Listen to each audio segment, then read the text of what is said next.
৩,৬০০ kilometre.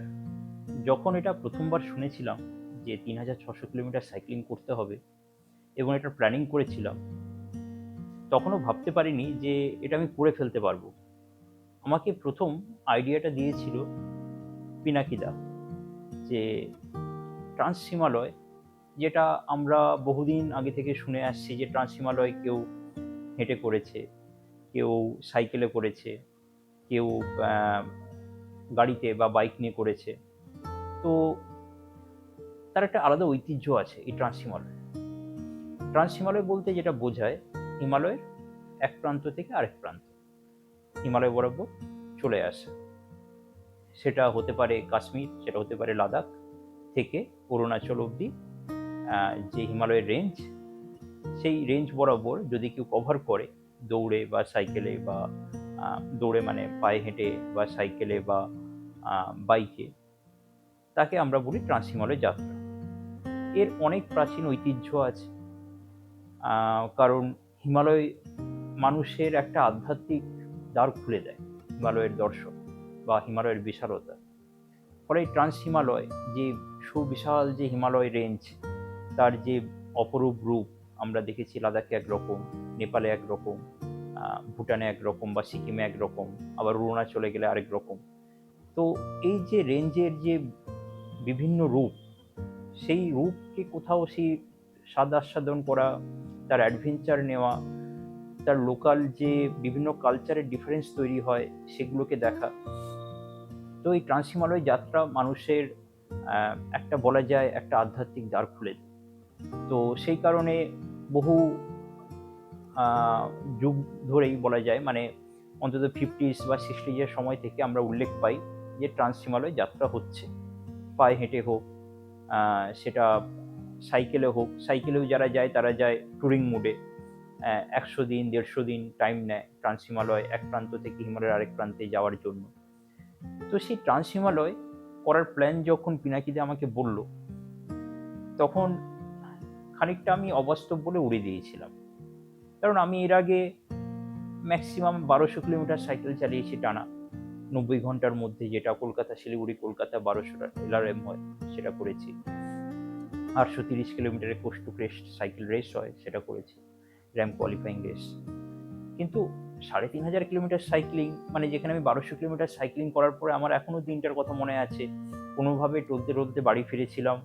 এবং মানে last যখন আমি 300-400 কিলোমিটার শেষ করছি, মানে বারবার মনে হচ্ছিল যে ছেড়ে দেবো, আর পারছি না। তো সেই একটা কঠিন যে অবস্থা হয়, বা 1000 কিলোমিটারও যখন আমি বিআরএম করেছি, তখনও যে দেখেছি যে শরীরে এক্সহশন কেমন হয়। আর এটা তো 3,500 কিলোমিটার, আমি এতক্ষণ সাইকেলে বসে থাকবো কি করে, মানে সেটাও ভেবে উঠতে পারছিলাম না। তো পিনাকিদা সাহস দেখালো এবং বলল যে চলো হবে। এবং আমি দেখলাম যে যেটা এতদিন ধরে আমি যেগুলো আমি করে এসেছি, সেটা রানিং হোক, সাইক্লিং হোক, সুইমিং হোক, মাউন্টেনিয়ারিং হোক, প্রথমে আমার কাছে জিনিসটা খুব চ্যালেঞ্জিং লাগে, তবেই সেটার আমি থ্রিল পাই এবং তারপরে আমি সেটা করার কথা ভাবি। তো আমার যখন মনে হচ্ছে যে এটা আমি করে ফেলতে পারবো না অনায়াসে, তো এখন যদি আমি 1000 কিলোমিটার বা 1200 কিলোমিটারের সাইক্লিং যদি শুরু করি, সেটা আমি করে ফেলতে পারবো, সেটা আমি জানি। কিন্তু একটা 3,500 কিলোমিটারের সাইক্লিং আমি করতে চলেছি, আমি জানি যে সেটা সম্ভব কি সম্ভব নয় আমি জানি না, আমি শিওর নই। তো সেই আনসার্টেনিটি কোথাও একটা আমাকে বারবার খোঁচা মারছিল যে ঠিক আছে, তাহলে চ্যালেঞ্জটা নেওয়াই যাক। এবং আমি স্বপ্ন দেখছিলাম যে ঠিক আছে, আমরা এটা করে ফেলতে পারবো 15-20 দিনের মধ্যে। তো আমরা অ্যাপ্লাই করলাম ওয়ার্ল্ড আল্ট্রা সাইক্লিং অ্যাসোসিয়েশন এবং গিনেস অথরিটির কাছে, যে ট্রান্স হিমালয় যাত্রাকে যথাযথভাবে রেকর্ড করা হোক, যে এই অ্যাটেম্পটাকে ওদের কাছে রেকর্ড করা হোক যে কে কত কম টাইমে এটা শেষ করছে এবং কীভাবে শেষ করছে, কোন স্টাইলে শেষ করছে। তো সে কারণে আমরা ওখানে অ্যাপ্লাই করলাম এবং আমরা পুরো রুটটা বুঝিয়ে বললাম, এবং ওরাও খুব এক্সাইটেড হলো যে হ্যাঁ, এরকম রুট তো এর আগে কেউ ট্রাই নেয়নি এভাবে। তো ওরাও অ্যাপ্রুভ করে দিল যে মিনিমাম 3,500 কিলোমিটার কভার করতে হবে, আমি যা খুশি রাস্তা নিতে পারি। আমাকে পৌঁছতে হবে লাদাখ, লাদাখের লে শহর থেকে কিভিথো, অরুণাচল ইন্ডিয়ার লাস্ট প্রান্ত, লাস্ট গ্রাম পূর্ব প্রান্তে, সেটা হচ্ছে কিভিথো। তো এই লে থেকে কিভিথো আমাকে 3,500 কিলোমিটার কভার করতে হবে যতটা সম্ভব কম টাইম। এবং আমরা অ্যাপ্লাই করলাম সোলো সেলফ সাপোর্টেড রুটে, মানে একাকী যাব এবং আমার সাথে কোনো ক্রু মেম্বার থাকবে না, যেটাও অনেকটা চ্যালেঞ্জিং। কারণ যারা এরকম স্পিড রেকর্ড ট্রাই নেয় তারা কিন্তু কোনো মালপত্র বয়ে নিয়ে চলে না। তারা হাত বাড়ালেই জল পেয়ে যায়, শেল্টার পায়, বা সাইকেল খারাপ হলে রিপেয়ারিংয়ের জন্য মেকানিক থাকে, সব রকম হেল্প তারা পায়। কিন্তু আমাকে এখানে করতে হবে সেলফ সাপোর্টেড, মানে আমাকে সব কিছু আমার মালপত্র 15 দিন বা 20 দিনের মালপত্র আমাকে নিজেকে বয়ে নিয়ে যেতে হবে, রিপেয়ারিং কিট বয়ে নিয়ে যেতে হবে। শরীর খারাপ হলে আমাকেই আমার দায়িত্ব নিতে হবে, সাইকেল খারাপ হলেও সেটা আমার দায়িত্ব, রাস্তায় কোনো অসুবিধে হলেও সেটা আমার দায়িত্ব। তো একটা অ্যাডভেঞ্চারের প্রচণ্ড রকম ফিলিংস আছে, আবার একটা প্রচণ্ড আনসার্টেনিটি আছে যে টানা এত কিলোমিটার সাইকেল চালানো সম্ভব কিনা। তো আমরা সেই চ্যালেঞ্জটা নিলাম, গিনেসের কাছে আমরা সমস্ত কিছু ফর্মালিটিস ফিল আপ করলাম এবং আমি আলটিমেটলি স্টার্ট করার জন্য প্রিপারেশন নেওয়া শুরু করলাম। এই ট্রান্স হিমালয় যাত্রা আমরা ঠিক করে দেখলাম যে একটা সময় এটা করা সম্ভব, যখন হাই হিমালয়ে বরফ পড়বে না, ঠিক বরফ পড়ার আগে সেপ্টেম্বর মাসে, কারণ অক্টোবর থেকে হাই পাসগুলো মোটামুটি বন্ধ হয়ে যায়। তো সেপ্টেম্বরের লাস্ট, কারণ তখন আবার এই যে লোয়ার হিমালয় মানে নেপাল বা নর্থ ইস্টে তখনও বর্ষা জাস্ট যায় করে, যাবে করে। তো সেই বর্ষাটাকে আমরা অ্যাভয়েড করে, মানে বর্ষাটা শেষ হবে, আমরা ওখানে হাই অল্টিটিউড পাস ক্রস করব এবং তারপরে বর্ষা শেষে বাকি হিমালয়ের রেঞ্জ শেষ করব। আমরা যদি তার আগে চেষ্টা করি, লাদাখ হিমালয়তে হয়তো অসুবিধা হবে না, কিন্তু লোয়ার হিমালয়তে মানে এই নর্থ ইস্টে আসার পরে কিন্তু বৃষ্টির সম্মুখীন হতে হবে। জুলাই আগস্টে প্রচণ্ড রকম বৃষ্টি হয় মানালি পেরোতে। আবার তার আগে তো হাই অল্টিটিউড পাস বা তারপরে হাই অল্টিটিউড পাস লাদাখে বন্ধ হয়ে যায়। তো এটা করার ওই একটাই উইন্ডো পাওয়া যায়, সেটা হচ্ছে সেপ্টেম্বর উইন্ডো। আর আমি যেহেতু একটা কলেজে পড়াই, মেঘনাদ ইনস্টিটিউট অফ টেকনোলজিতে মেকানিক্যাল ইঞ্জিনিয়ারিং ডিপার্টমেন্ট, তো আমার ছুটিরও একটা ম্যানেজ করার ব্যাপার থাকে। তো দেখলাম যে এবারে পুজোর ছুটিটা এমনভাবে পড়েছে যে ঠিক সেপ্টেম্বর এন্ডে অক্টোবরের শুরুতে, ঠিক যে সময়টা আমি এক্সপিডিশন করতে পারি সেই সময় ছুটিটা পড়ছে। তো আমাকে ছুটি ম্যানেজ করেই বেরোতে হয়। তো আমি সেইভাবে পুরো প্ল্যানিংটা করে ফেললাম যে এই বছরই তাহলে আমি করছি এবং এই সোলো সেলফ সাপোর্টেডভাবে করছি। অন্তত ট্রাই নিয়ে দেখা যাক, কারণ এর আগে আমরা দেখেছি যে ট্রান্সকন্টিনেন্টাল রেস হয় ইউরোপে, নরওয়ে থেকে ইটালি, বা রেস অ্যাক্রস আমেরিকা হয় আমেরিকার ওয়েস্ট থেকে ইস্টে, এটাও প্রায় 4,500 কিলোমিটার ডিস্টেন্স। তো ইন্ডিয়াতে আমরা সেই লেভেলে সাইক্লিস্ট হয়তো 2-3জনকে ছেড়ে আমরা পাচ্ছি না, বা বাংলাতে তো আমি ছেড়েই দিলাম, এই ডিস্টেন্স কভার করছে এরকম কোনো সাইক্লিস্ট এখনো অবধি আমরা দেখিনি। তো ভাবলাম যে সবার কাছেই এটা একটা এক্সাম্পল হয়ে থাকতে পারে যে এটা পসিবল, এবং তার সাথে হিমালয়ের যে চ্যালেঞ্জিং রুট, প্রচণ্ড একটা চ্যালেঞ্জিং রুট, এবং সেই সাথে একটা প্রচণ্ড একটা যে দুর্দান্ত ভিউ আছে পুরো রুটে, সেটাও লোকে এনজয় করতে পারবে। তো এই সব কিছু মিলিয়ে আমাদের প্ল্যানিং স্টার্ট হলো। তো এর আগে তো এরকম ডিস্টেন্স আমার তো চেনাশোনা কেউ করেনি, ফলে আমি কোথাও খুব বেশি হেল্প পাচ্ছিলাম না যে কি প্রবলেম হতে পারে। আমার সব থেকে বড় ভয় ছিল যে একটা স্যাডেল সোরনেস বলে একটা জিনিস হয়, যে এতক্ষণ টানা বসে থাকলে যে স্ক্রিনে একটা ফ্রিকশন থেকে ছিলে যেতে থাকে স্যাডেল। তো সেই স্যাডেল সোরনেস কীভাবে ওভারকাম করবো, এটা আমার সব থেকে বড় ভয় ছিল। এবং তারপরের ভয়গুলো ছিল যে নি পেন হতে পারে, মাসেল পেন হতে পারে, তো কি করা যেতে পারে। তো আমি কথা বললাম বিভিন্ন সাইক্লিস্টদের সাথে, এবং সবথেকে যেটা বেস্ট সলিউশন পেলাম যে আমাকে 300 কিলোমিটার ছাড়া আমাকে বিপ যে শর্ট হয় প্যান্ট হয় সেটা চেঞ্জ করতে হবে।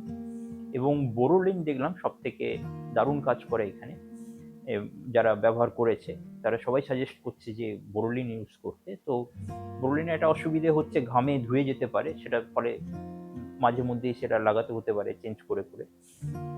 তো সেটা ইউজ করা, সেটার জন্য প্ল্যানিং করলাম।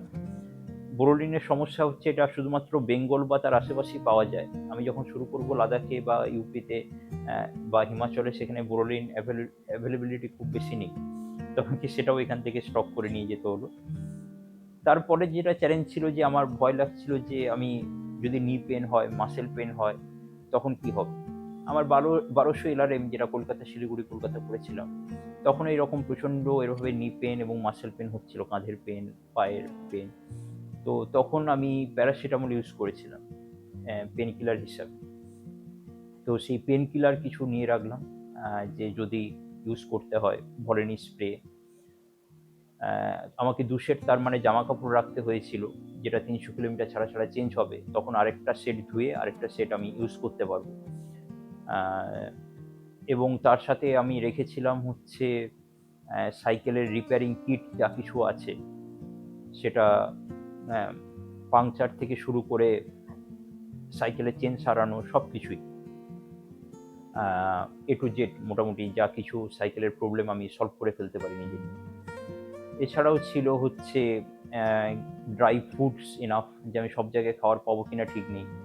এবং যখন আমি সাইক্লিং শেষ করে রেস্ট নিচ্ছি, অনেক সময় হয় যে প্রচণ্ড এক্সহশন হলে ঘুম আসে না, তো কিছু মেলাটোনিন ট্যাবলেট, ক্যাফিন ট্যাবলেট, যাতে ঘুম আবার না আসে ক্যাফিন ট্যাবলেট, পরের দিনে যাতে রিকভারি ভালো হয়, বিসিএ পাউডার এনাফ, এগুলো হচ্ছে সব কিছু আমাকে মজুদ রাখতে হয়েছিল। তো আমি যখন স্পিড চেস করছি, আমাকে ডিস্টেন্স চেস করতে হচ্ছে পার ডে, তো আমাকে যতটা সম্ভব সাইকেল লাইট ওয়েট রাখতে হতো, কিন্তু এত কিছু ব্যাকআপ সিস্টেম নিয়ে চলতে হচ্ছে, কারণ এত লম্বা ডিস্টেন্স তো ওই রেসিয়ানে কেউ চালায়নি। তো কী কী প্রবলেম হতে পারে সবারই আইডিয়ার বাইরে। তো আমাকে ব্যাকআপও যথেষ্ট পরিমাণে রাখতে হচ্ছিল। সেটা আমি পরে গল্পে বলবো যে কোথায় কোন ব্যাকআপ কীভাবে কাজে লাগলো। তো সব কিছু মিলিয়ে একটা বেশ ভালো রকম ওয়েট দাঁড়িয়ে গেল, মানে যেটা রোড বাইক প্রচণ্ড হালকা হয় তার সাথে একটা ভালো মতো আরও প্রায় 10 থেকে 15 কেজি ওয়েট অ্যাড হয়ে গেল। প্রায় শুরুতে 15 কেজি ওয়েট অ্যাড হয়েছে ঠান্ডার জামা কাপড় মিলিয়ে। তো যাই হোক, সব কিছু মিলিয়ে আমি যখন আমার পুরো প্ল্যানিং রেডি, এবং তখন আমার কলেজ থেকে বললো, মেঘনাদ ইনস্টিটিউট অফ টেকনোলজি থেকে বললো যে যেহেতু মেঘনাদ সাহাতে এবারে 25 বছর পূর্ণ হচ্ছে, মেঘনাদ সাহা কলেজ আমার কলেজে আমি যেখানে পড়াই, তো 25 বছরের পূর্তি উপলক্ষে আমার এই এক্সপিডিশনটাকে আমাদের কলেজ একটা একটা অকেশন হিসাবে রেকগনাইজ করলো। ফলে আমার ছুটি নিয়ে আর কোনো সমস্যা থাকলো না। চলে গেলাম ফ্লাইটে করে লে শহরে। তার আগে আমার যারা সাইক্লিং কমিউনিটির বন্ধু রিকোয়েস্টেড, এবং তার সাথে অন্যান্য কমিউনিটি সাইকোলজির বন্ধুরা সবাই মিলে একটা সি অফ প্রোগ্রাম করলো, এবং শেষে আমি একাই লে শহরের দিকে রওনা দিই। লে শহর 3500 মিটার হাইটে অবস্থিত এবং পুরো রুক্ষ মরুভূমি। এখান থেকে মোটামুটি কারাকোরাম রেঞ্জ শুরু হয়ে যাচ্ছে, এবং তার উল্টো দিকে লে থেকে স্টার্ট করলে টাংলাংলা পেরোলে গ্রেটার হিমালয় রেঞ্জ আমরা ঢুকে পড়তে পারি। তো সেই লে শহর থেকে আমার যাত্রা শুরু হবে। 3500 মিটার হাইট, লোকে সাধারণত নামলেই একটা হাঁসফাঁস করতে থাকে, অল্টিটিউড সিকনেস তৈরি হয়, মাথা ব্যথা, নর্মালি বলা হয় যে একদিন রেস্ট নিতে। কিন্তু আমি যেহেতু মাউন্টেনিয়ারিংয়ের সাথে যুক্ত, প্রায়শই আমাদের এই হাইট আমাদের গেন করতে হয়, বছর অন্তত 2-3 বার তো গেন করি। তো এই হাইটটা আমার শরীরে এই হাইটটাকে চিনে নিতে খুব বেশি দেরি হয়নি। পৌঁছে আমি সেই দিন বিকালেই একবার 3500 মিটার থেকে শুরু করে 4000 মিটার অবধি সাইকেলটা নিয়ে ঘুরে এলাম, যে বোঝার চেষ্টা করলাম যে রোড বাইক আমি যেটা ইউজ করছিলাম সেটা হচ্ছে রোড বাইক, এবং টায়ার ছিল 25C, যথেষ্ট সরু টায়ার, যে ওই খারাপ রাস্তায়, হিমালয়ের যে খারাপ রাস্তায় কেমন পারফরমেন্স দেয়। যথেষ্টই ভালো পারফরমেন্স দিল, কিন্তু যেটা সমস্যা বুঝতে পারলাম যে রোড বাইক স্পিডের জন্য তৈরি, ক্লাইম্বিংয়ের সময় এই গিয়ার রেশিও যেটা থাকে সেটা কিন্তু ক্লাইম্বিংয়ে খুব বেশি হেল্প করছে না, পায়ে প্রচণ্ড প্রেশার পড়ছে এবং এক্সহশন হচ্ছে, বাট সেটাকে নিয়ে ক্লাইম্ব করতে হবে। কারণ আমার ম্যাক্সিমাম ডিস্টেন্স কভার হবে ফ্ল্যাট জোনে, যেখানে স্পিড দরকার, তো আমাকে ক্লাইম্ব পার্টে এই কষ্টটা করতে হবে। তো 3500 মিটার থেকে আমি সেদিনই চলে গেলাম 4000 মিটার হাইটে, গিয়ে নেমে এলাম। এটাকে বলা হয় অ্যাক্লিমেটাইজেশন প্রসেস, এটা খুব জরুরি হাই অল্টিটিউডে পারফরমেন্স করার জন্য এবং সার্ভাইভ করার জন্য। তার পরের দিন আবার গেলাম 4000, সাউথ কুল্লু বলে একটা জায়গা আছে, সেই দিকে গেলাম। 4600 মিটার ঘুরে এলাম, ওখানে গিয়ে টাইম কাটিয়ে 3-4 ঘন্টা টাইম কাটিয়ে নেমে এলাম। শরীরে কোনো সমস্যা নেই, এবং 4500 মিটার অবধি আমি রেডি। আমার যেটা প্রথম ভয় ছিল সেটা হচ্ছে টাংলাংলা পেরোতে হবে। টাংলাংলার হাইট হচ্ছে, প্রথম যে পাসটা পড়ে সেটার হাইট হচ্ছে 5300 মিটার। তো সেটা ওই একবার 5300 মিটার পেরিয়ে গেলে বাকি পাসগুলোর হাইট 5000 মিটার। ফলে আমি খুব বেশি আর ওয়েট করলাম না ওই হাই অল্টিটিউডে, কারণ একবার আমি 2-3 দিনের মধ্যেই হাই অল্টিটিউড পাসগুলো পেরিয়ে গেলে আমার এই অ্যাক্লিমেটাইজেশন আর খুব বেশি কাজে লাগবে। তো আমি যেহেতু 4,500 মিটার অবধি অ্যাক্লিমেটাইজ হয়ে আছি, আমার টার্গেট ছিল বাকি 5,000 মিটারের পাসগুলো চটপট উঠে নেমে যাও, এটা ছিল আমার টার্গেট। তাহলে আমার খুব বেশি ওখানে টাইম ওয়েস্ট না করলে আমার যে হাই অল্টিটিউড সিকনেস সেগুলো ডেভেলপ করার খুব একটা চান্স নেই। তো আমি তার পরের দিন একটু রেস্ট নিলাম এবং তার পরের দিনই আমি রেডি হলাম বেরোনোর জন্য। কেউ নেই, কোথাও নেই। লেহ শহর থেকে, যেখান থেকে লেহ মানালি হাইওয়ে তৈরি হচ্ছে, মানালি হাইওয়ে যেখান থেকে স্টার্ট হচ্ছে, আমি সেখান থেকে স্টার্ট করলাম ভোর 4:23। ঘুটঘুটে অন্ধকার, কিছু লরি শুধু পাস করছে মাঝে মাঝে, কেউ ওখানে হাততালি দিয়ে ফ্ল্যাগ অফ করার কেউ ছিল না। নিজেই চারিদিকে শুধুমাত্র যে ওখানকার সাইক্লিং স্টোরের যে লোক, সে আমাকে হেল্প করছিল, লাদাখ সাইক্লিংয়ের যে স্টোরের মালিক, তো ও ছিল ফর উইটনেস। তো আমি ওখান থেকে স্টার্ট করলাম 4:23। প্রথমেই যে জায়গাটা আছে, উপসি বলে একটা জায়গা আছে, লে থেকে উপসি। উপসি এমন একটা জায়গা যেখানে আমাকে সিন্ধু নদী ছেড়ে এবার উঠে যেতে হবে সোজা টাংলাংলা পাশে। এতক্ষণ লে থেকে উপসি আমি আসছিলাম সিন্ধু নদীর পাড় দিয়ে দিয়ে, সবেমাত্র ভোর হচ্ছে। যে লাদাখের যে রক্তাভ হয়ে উঠেছে পুরো মরুভূমিটা, লাদাখের যে পাহাড়, রুক্ষ পাহাড়, সূর্যের প্রথম আলোতে পুরো লাল হয়ে উঠেছে, রক্তাভ হয়ে উঠেছে, সেই সুন্দর একটা অপরূপ দৃশ্য। নিচে নীল রঙের সিন্ধু নদী বয়ে যাচ্ছে এবং প্রায় ফাঁকা রাস্তায় আমি একা সাইকেল প্রথমে তো শুরু করেছি, আর মোটামুটি ফ্ল্যাট, সামান্য rolling up and down up and down, তো বেশ ভালোই জোরে চলেছে সাইকেল। উপসি পৌঁছে গেলাম এবং এই উপসি থেকে আমাকে এবার সিন্ধু নদী ছেড়ে উঠে যেতে হবে টাংলাংলা পাশের দিকে। এবারে সোজা 60 কিলোমিটার ক্লাইম। লাস্ট যে শহর পড়বে টাংলাংলা পৌঁছানোর আগে সেটা হচ্ছে রুমসে। রুমসেতে আমি পৌঁছে গেলাম সকাল 10:30টার দিকে। ওখানে গিয়ে একটু খাওয়া দাওয়া করলাম, একটু ভিডিও কলে সবার সাথে লাস্ট কথা বলে নিলাম। এরপরে কখন টাওয়ার পাওয়া যাবে আমি ঠিক বুঝতে পারছিলাম না। তো সেই রুমসেতে আমি খাওয়া দাওয়া করে জল টল ভরে নিয়ে ফের চড়তে শুরু করলাম এবার টাংলাংলা সেই প্রাণান্তকর চড়াই। টাংলাংলা চড়াইটাই একমাত্র সব থেকে বড় চ্যালেঞ্জিং পার্ট এই লে থেকে মানালি হাইওয়ে, এবং সেটা প্রথম দিনেই পড়েছে আমার কাছে। তখন ড্রাই ফুডে ভর্তি, পুরো মালপত্রে ভর্তি, বেশ ভালোই ওয়েট আছে সাইকেলের, এবং আমি 4,600 অবধি অ্যাক্লিমেটাইজ সবেমাত্র 3 দিন মাত্র কাটিয়েছি লাদাখে। তো সেই অ্যাক্লিমেটাইজেশন নিয়ে আমি ক্লাইম্ব করা স্টার্ট করলাম। তো মোটামুটি যখন এই 4,600 মিটারে এসে পৌঁছলাম, বুঝতে পারলাম যে 4,500 মিটারে এসে বুঝতে পারলাম যে আমি আর সাইকেল চালিয়ে ঠিক উঠতে পারবো না টাংলাংলাতে। আমাকে মোটামুটি হাঁটতে হবে, যেখানে একটু কম স্লোপ আছে চড়াইয়ে সেখানটা সাইক্লিং করতে পারবো। এবং যখন আমি 4,800 বা 900 মিটারে পৌঁছচ্ছি, মানে আমরা যখন ট্রেল রানিং করি কি আমরা 4,600 থেকে 4,700 অনায়াসে উঠে যাচ্ছি, 800 অনায়াসে উঠে যাচ্ছি, 10 মিনিট লাগে, 15 মিনিট লাগে, উঠে যাচ্ছি। কিন্তু সাইকেলে 100 মিটার কভার করতে গেলে আমাকে প্রায় 5 কিলোমিটার কভার করতে হচ্ছে, চালাতে হচ্ছে। তো এই জিনিসটা প্রথমবার তখন এক্সপিরিয়েন্স করছি যে ওই হাই অল্টিটিউডে 5 কিলোমিটার চালিয়ে 100 মিটার হাইট গেইন হচ্ছে, এবং যেখানে অ্যাক্লিমেটাইজেশন ঠিক করে নেই, পুরো সাইকেলে ওয়েট আছে, গিয়ার রেশিও ক্লাইম্বিংয়ের জন্য ভালো নয়, প্রচণ্ড এক্সজশন হচ্ছে। তো সব কিছু আমার যেন কেন প্রথম দিনই একটা হিসেব পুরো গুলিয়ে গেল আর কি। এবং যখন 4,000 প্রায় 900 মিটার পৌঁছে গেছি আর ভাবছি আর মাত্র 400 মিটার উঠতে হবে, তখন মানে আর শরীর দিচ্ছে না। আমি রাস্তার পাশেই একটা পাথর দেখে শুয়ে পড়লাম, একটুক্ষণ রেস্ট নিলাম 10-15 মিনিট, দিয়ে আবার ওই হাঁটা সাইক্লিং এইভাবে স্টার্ট হলো।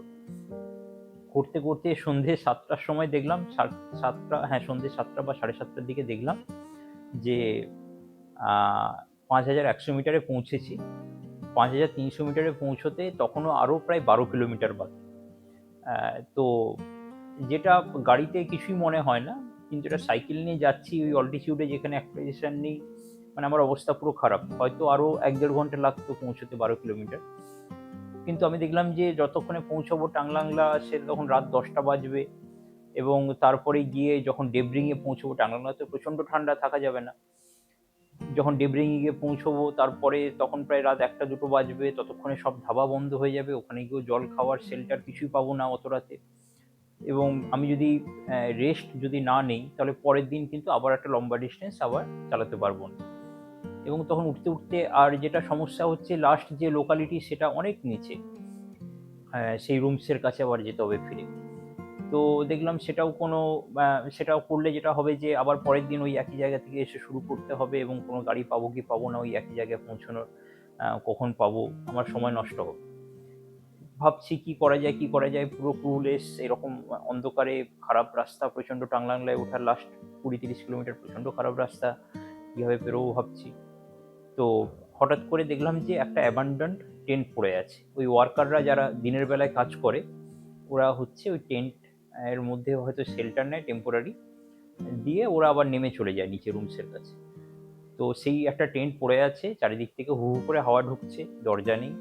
আর আমি তো লাইট ওয়েটে যাচ্ছি, আমি লাইট ওয়েটের জন্য আমি বিউটেন বার্নারও ছেড়ে দিয়েছি। আমি যে টেন্ট বা এরকম শেল্টারের জন্য কিছু নিয়ে যাই। তো আমাকে সেই টেন্টের মধ্যে সার্ভাইভ করতে হবে রাত্রিটা, এটা বুঝে গেলাম। তো আমি দেখে নিলাম আমার কাছে সার্ভাইভের জন্য কী কী আছে। চিড়ে নিয়ে উঠেছিলাম, এনার্জি বার ছিল, এনার্জি বার নিয়ে উঠেছিলাম, এবং হিট জেনারেট করার জন্য কিছু ওই হিট জেনারেশনের জন্য কিছু পাউচ হয়, যেটা পকেটে বা মোজাতে গ্লাভসের মধ্যে রেখে দিলে কিছুটা হিট জেনারেট করে 6-7 ঘন্টার জন্য, যাতে একদম না কোলাপস হয়ে যায় বডি।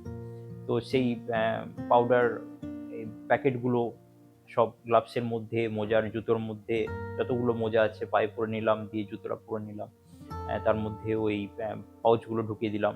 একটা প্রচণ্ড পাতলা স্লিপিং ব্যাগ ছিল কাছে, স্লিপিং ব্যাগের মধ্যে ঢুকে গেলাম।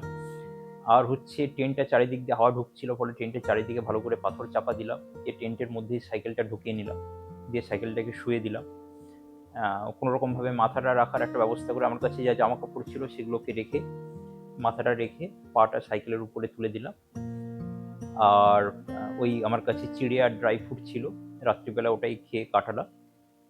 আর জল শেষ হয়ে গিয়েছিল, তো যে লরিগুলো হাইওয়ে দিয়ে নামছিল আমি লরি থামিয়ে, ওরা খুবই যে যে সেকেন্ড যে লরিটা ছিল যাকে দাঁড় করিয়েছিলাম, সেই আমাকে 2 বোতল জল আমাকে দিয়ে দিল। তো সেই জল আর খাওয়ার নিয়ে মোটামুটি রাতটা সারভাইভ করলাম। সারভাইভ কীভাবে করলাম, প্রচণ্ড ক্লান্ত, ঘুমিয়ে পড়েছি, না ঘুমোলে পরের দিন সাইকেল চালাতে পারবো না। তো টেন্টের দরজা দিয়ে হু হু করে হাওয়া ঢুকছে, কিছু ওই তার পেয়েছিলাম, তার দিয়ে কোনোভাবে দরজাটায় পেঁচিয়ে দরজাটা কোনোভাবে আটকেছিলাম। রাত 12টার সময় হঠাৎ করে ঘুম ভেঙে গেল। ঘুম থেকে উঠে দেখছি যে পুরো কাঁপছি, পুরো বডি কাঁপছে। তো দেখলাম যে ওই এত হাওয়া দিচ্ছে, ওই দরজার ওই তার খুলে উড়ে গেছে, টেন্টে হু হু করে হাওয়া ঢুকছে। আর ঠান্ডা, মানে আমি দেখেছিলাম যে টাংলাংলাতে -10 অবধি নামছে, টাংলাংলা থেকে মাত্র 200 মিটার নিচে আছে, -8-9 তো হবে।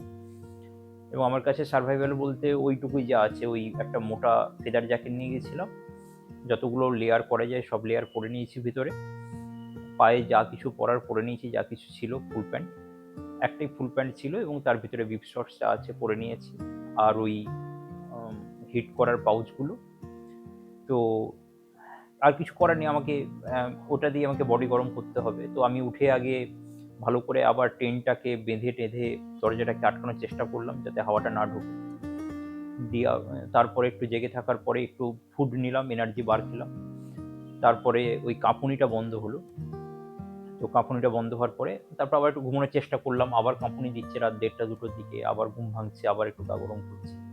তো এইভাবে আমি ভোর 4টের সময় উঠে রেডি হওয়া শুরু করলাম, যে যেরকম ঠান্ডা পড়েছে আর ওখানে থাকা যাবে না, আমাকে সাইকেল চালাতে হবে, তবে বডি গরম হবে, আর আমাকে ডিস্টেন্স কভার করতে হবে। তো প্রথম দিনে প্রায় 100 কিলোমিটার পেরিয়ে গিয়েছিলাম টাংলাংলা অবধি, টাংলাংলার একটু নিচে অবধি।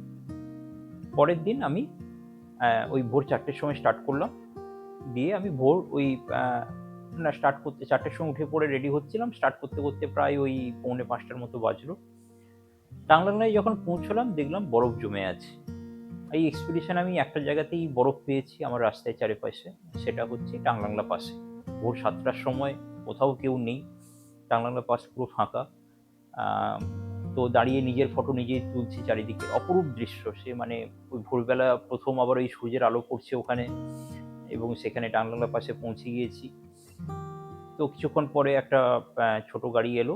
ড্রাইভারকে রিকোয়েস্ট করলাম, আমার চারিদিকের কিছু ফটো তুলে দিল, ভিডিও তুলে দিল। তারপরে সোজা নামতে শুরু করলাম ডেবরিং এর দিকে। পুরোটা ডাউনহিল।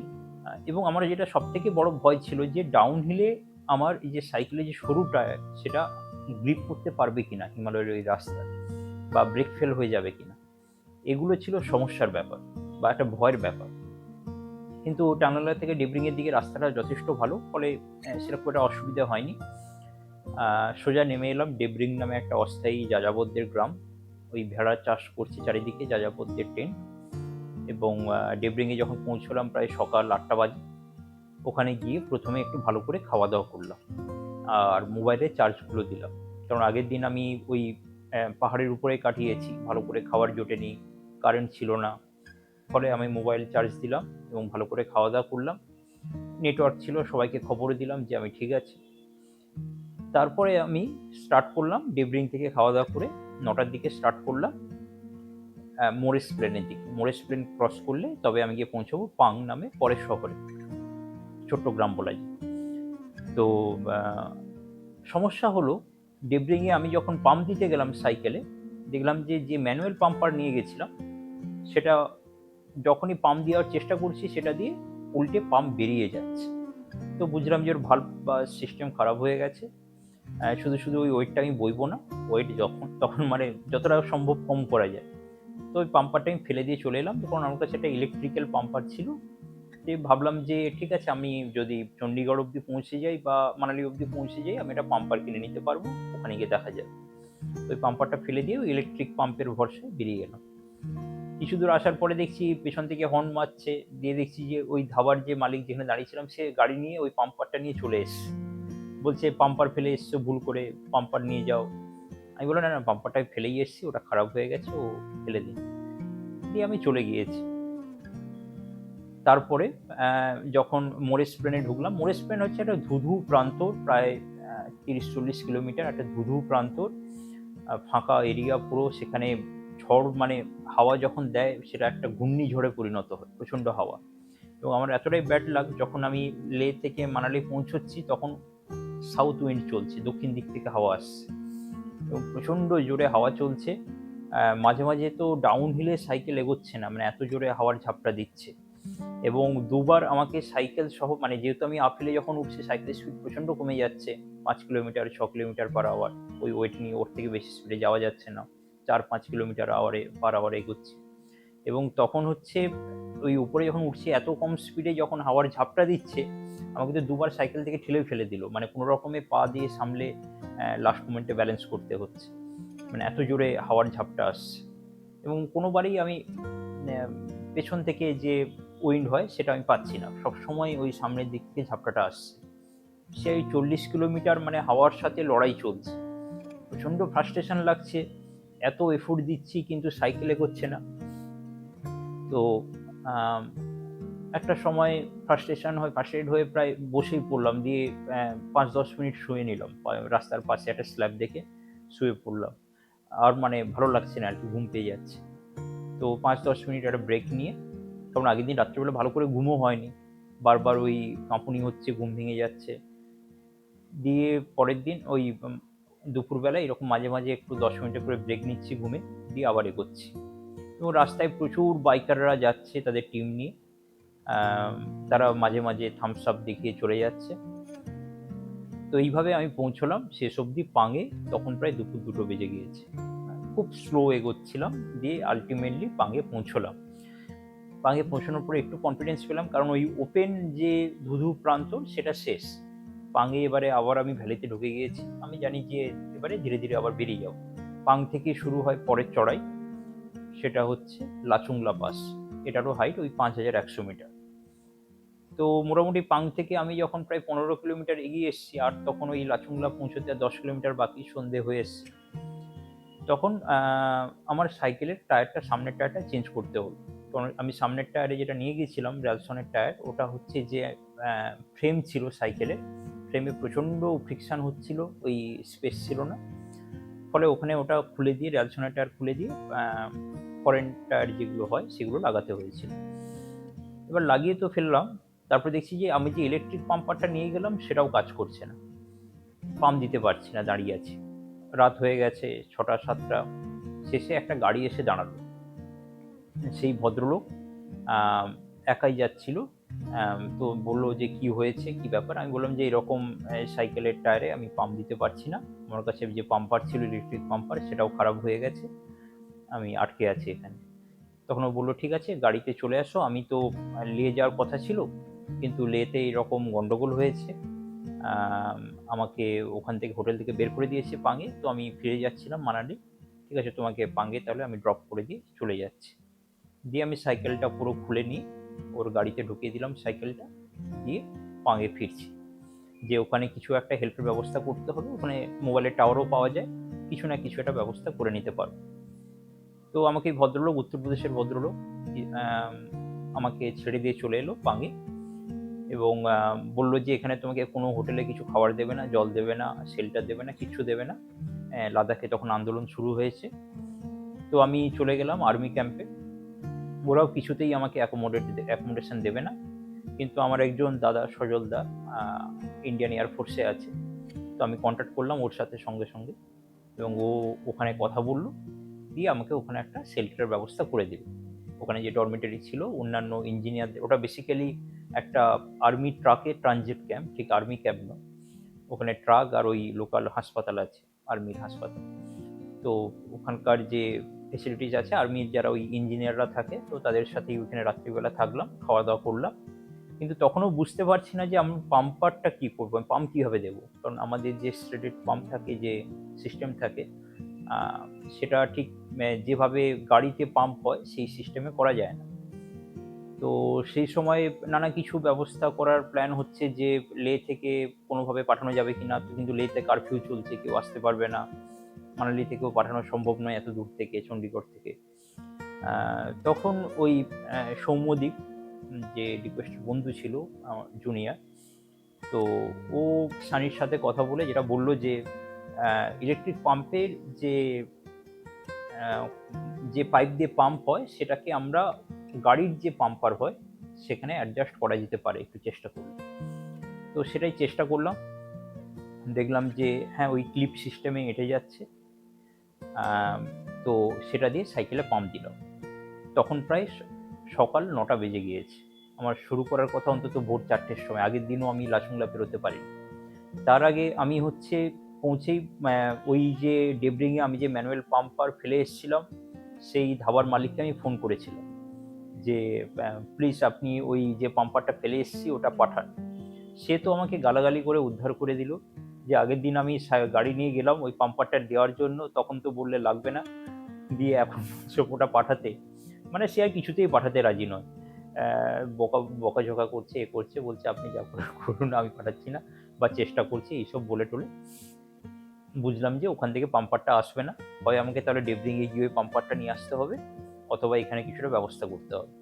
তো পরের দিন সকালে এই করতে করতে শেষ অবধি সলিউশনটা হলো যে পাম্পারটা ওই পাইপ দিয়ে, ওই ইলেকট্রিক গাড়ির পাম্পার দিয়ে পাম্প দিয়ে দেওয়া যায়, এবং খুব ভালোভাবে পাম্প দিয়ে দিলাম সামনের চাকায় এবং পেছনের চাকায়। দিয়ে ওই প্রায় সকাল 10টার দিকে আবার ওই গাড়িতে করে যেখানে আমি আগের দিন শেষ করেছিলাম ফিরে এসেছিলাম, আবার ওই পয়েন্টে গিয়ে স্টার্ট করলাম। গাড়িও পাওয়া যাচ্ছে না, কোনো ওই লোকাল পাঙ্গের গাড়ি কেউ যাবে না, সব কারফিউ চলছে। তো হিমাচলের কিছু গাড়ি ফিরে আসছিল, তো তারা বলছে যে সকাল থেকে গাড়ি চালাচ্ছি, কোথাও কেউ মানে এক গ্লাস জলও দিচ্ছে না, এরকম অবস্থা। তো তারা আমার গাড়িটাকে, ওই সাইকেলটাকে তুলে নিয়ে আমি যেখানে আগের দিন ছেড়ে এসেছিলাম আবার ওখানে গিয়ে ড্রপ করে দিল। তো ওখান থেকে আবার স্টার্ট করলাম পরের দিনের জার্নি, তখন প্রায় সকাল 10:30 বাজে।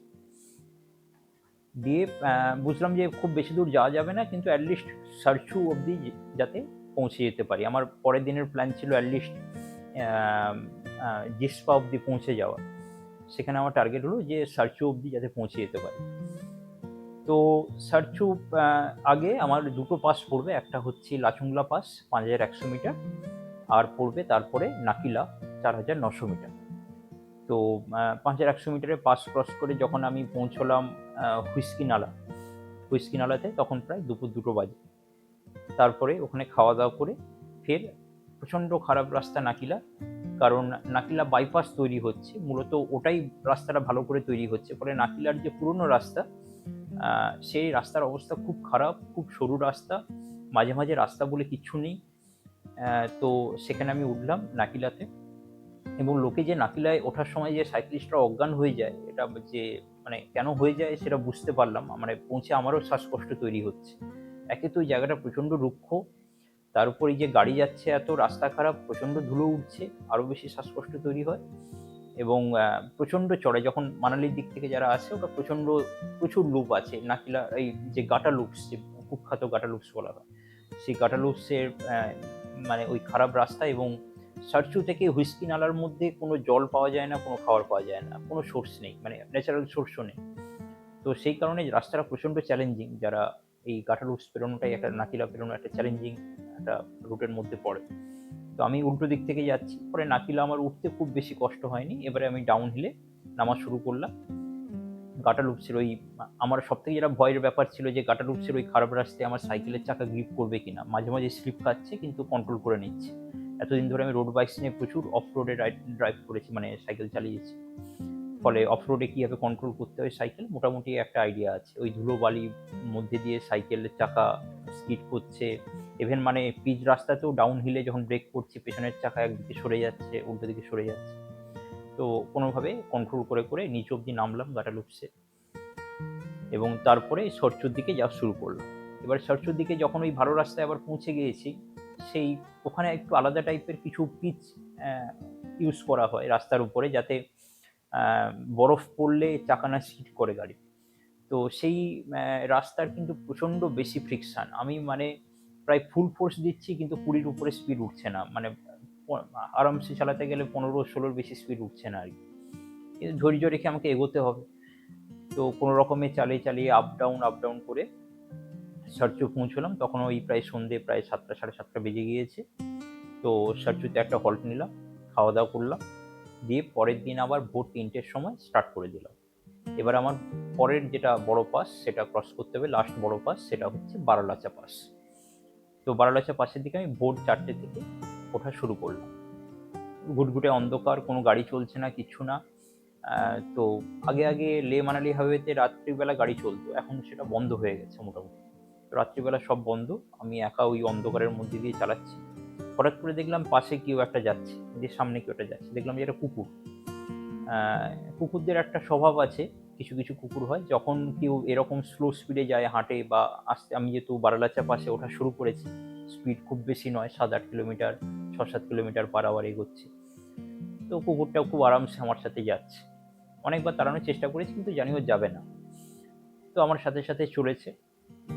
বারালাচা ওঠার আগে যখন ভরতপুরে পৌঁছলাম, ওখানে যে এত ঠান্ডা, মানে আমি টাগমাল্লাতে কাটিয়েছি রাত্রিটা, তার থেকেও বেশি ঠান্ডা হচ্ছে বারালাচা পাশে।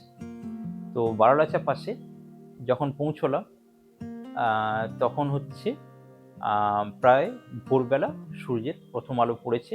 এবার এটা যেহেতু মানে যে গ্রেট হিমালয়ের পাস হচ্ছে বারালাচা পাস, চারিদিকে হচ্ছে প্রচুর বরফের পিক থাকে, এবং যখন ওখান থেকে হাওয়া পাস করে, ওখানে টেম্পারেচার সব থেকে ডাউন থাকে। এই যে লে মানালি হাইওয়ের মধ্যে সব থেকে কম ঠান্ডা হচ্ছে এই বারালাচা পাশে থাকে।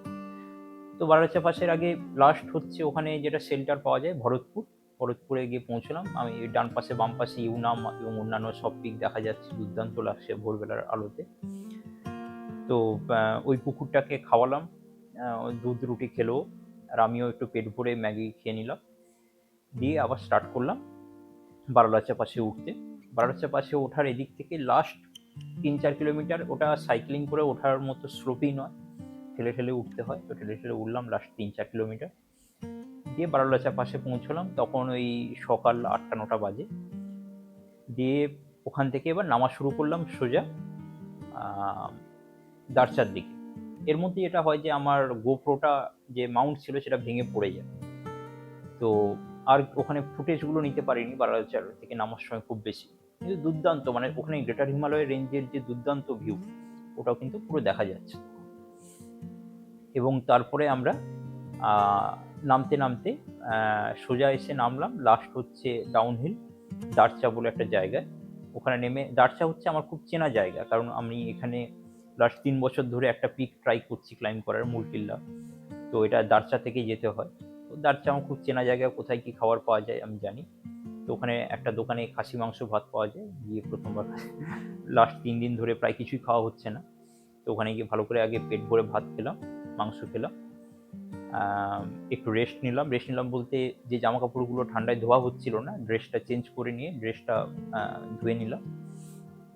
এবং তারপরে হচ্ছে আবার ওই সাইকেলের যে গিয়ার যেটা ছিল, এর মধ্যে যেটা হলো যে সাইকেলের আমার সবথেকে যেটা লোয়েস্ট গিয়ার, মানে যেটা ইজি গিয়ার পেছনের, যেটা সবথেকে যেটা বড় গিয়ার, সেটাতে সাইকেলের চেন উঠছিল না। ফের আমি ওই সানিকে ধরলাম, দিয়ে ও ভিডিও করে পাঠালো যে এইভাবে করো, এইভাবে ধরে তাহলে ওই চেনটাকে, ওই ওয়্যারটাকে ঠিক করে টাইট দিলে ব্যাপারটা হবে। তো সেটা আমি চেষ্টা করলাম, দিয়ে ওখানে এইসব সাইকেল ঠিক করতে গিয়ে আরও প্রায় 1 ঘন্টা গেল। দিয়ে আমি ফের স্টার্ট করলাম দারচা থেকে জিসপা হয়ে কেলংয়ের দিকে আসা। এবারে রাস্তা শুরু হয়েছে আপ অ্যান্ড ডাউন, বারবার মাঝে মাঝে ওঠাচ্ছে, আবার নামাচ্ছে, আবার ওঠাচ্ছে, আবার নামাচ্ছে। এতক্ষণ আগে যেটা হচ্ছিল যে সোজা উঠে যাচ্ছি বা সোজা নামছি, কিন্তু এবারে শুরু হলো আপ অ্যান্ড ডাউনের খেলা। তো যাই হোক, সেই তান্ডি বলে একটা জায়গা আছে, তান্ডিতে নেমে ফের আমি একটা ক্লাইম আছে সোজা অটল টানেল অব্দি উঠে আসার। অটল টানেলে উঠে আসার পরে অটল টানেল হয়ে নেমে এলাম সোজা ডাউন হিল দিয়ে মানালিতে যখন ঢুকি তখন প্রায় রাত 10টা বাজে। তো আমার হাই অল্টিটিউড যে হিমালয়, সেই পার্টটা শেষ করলাম।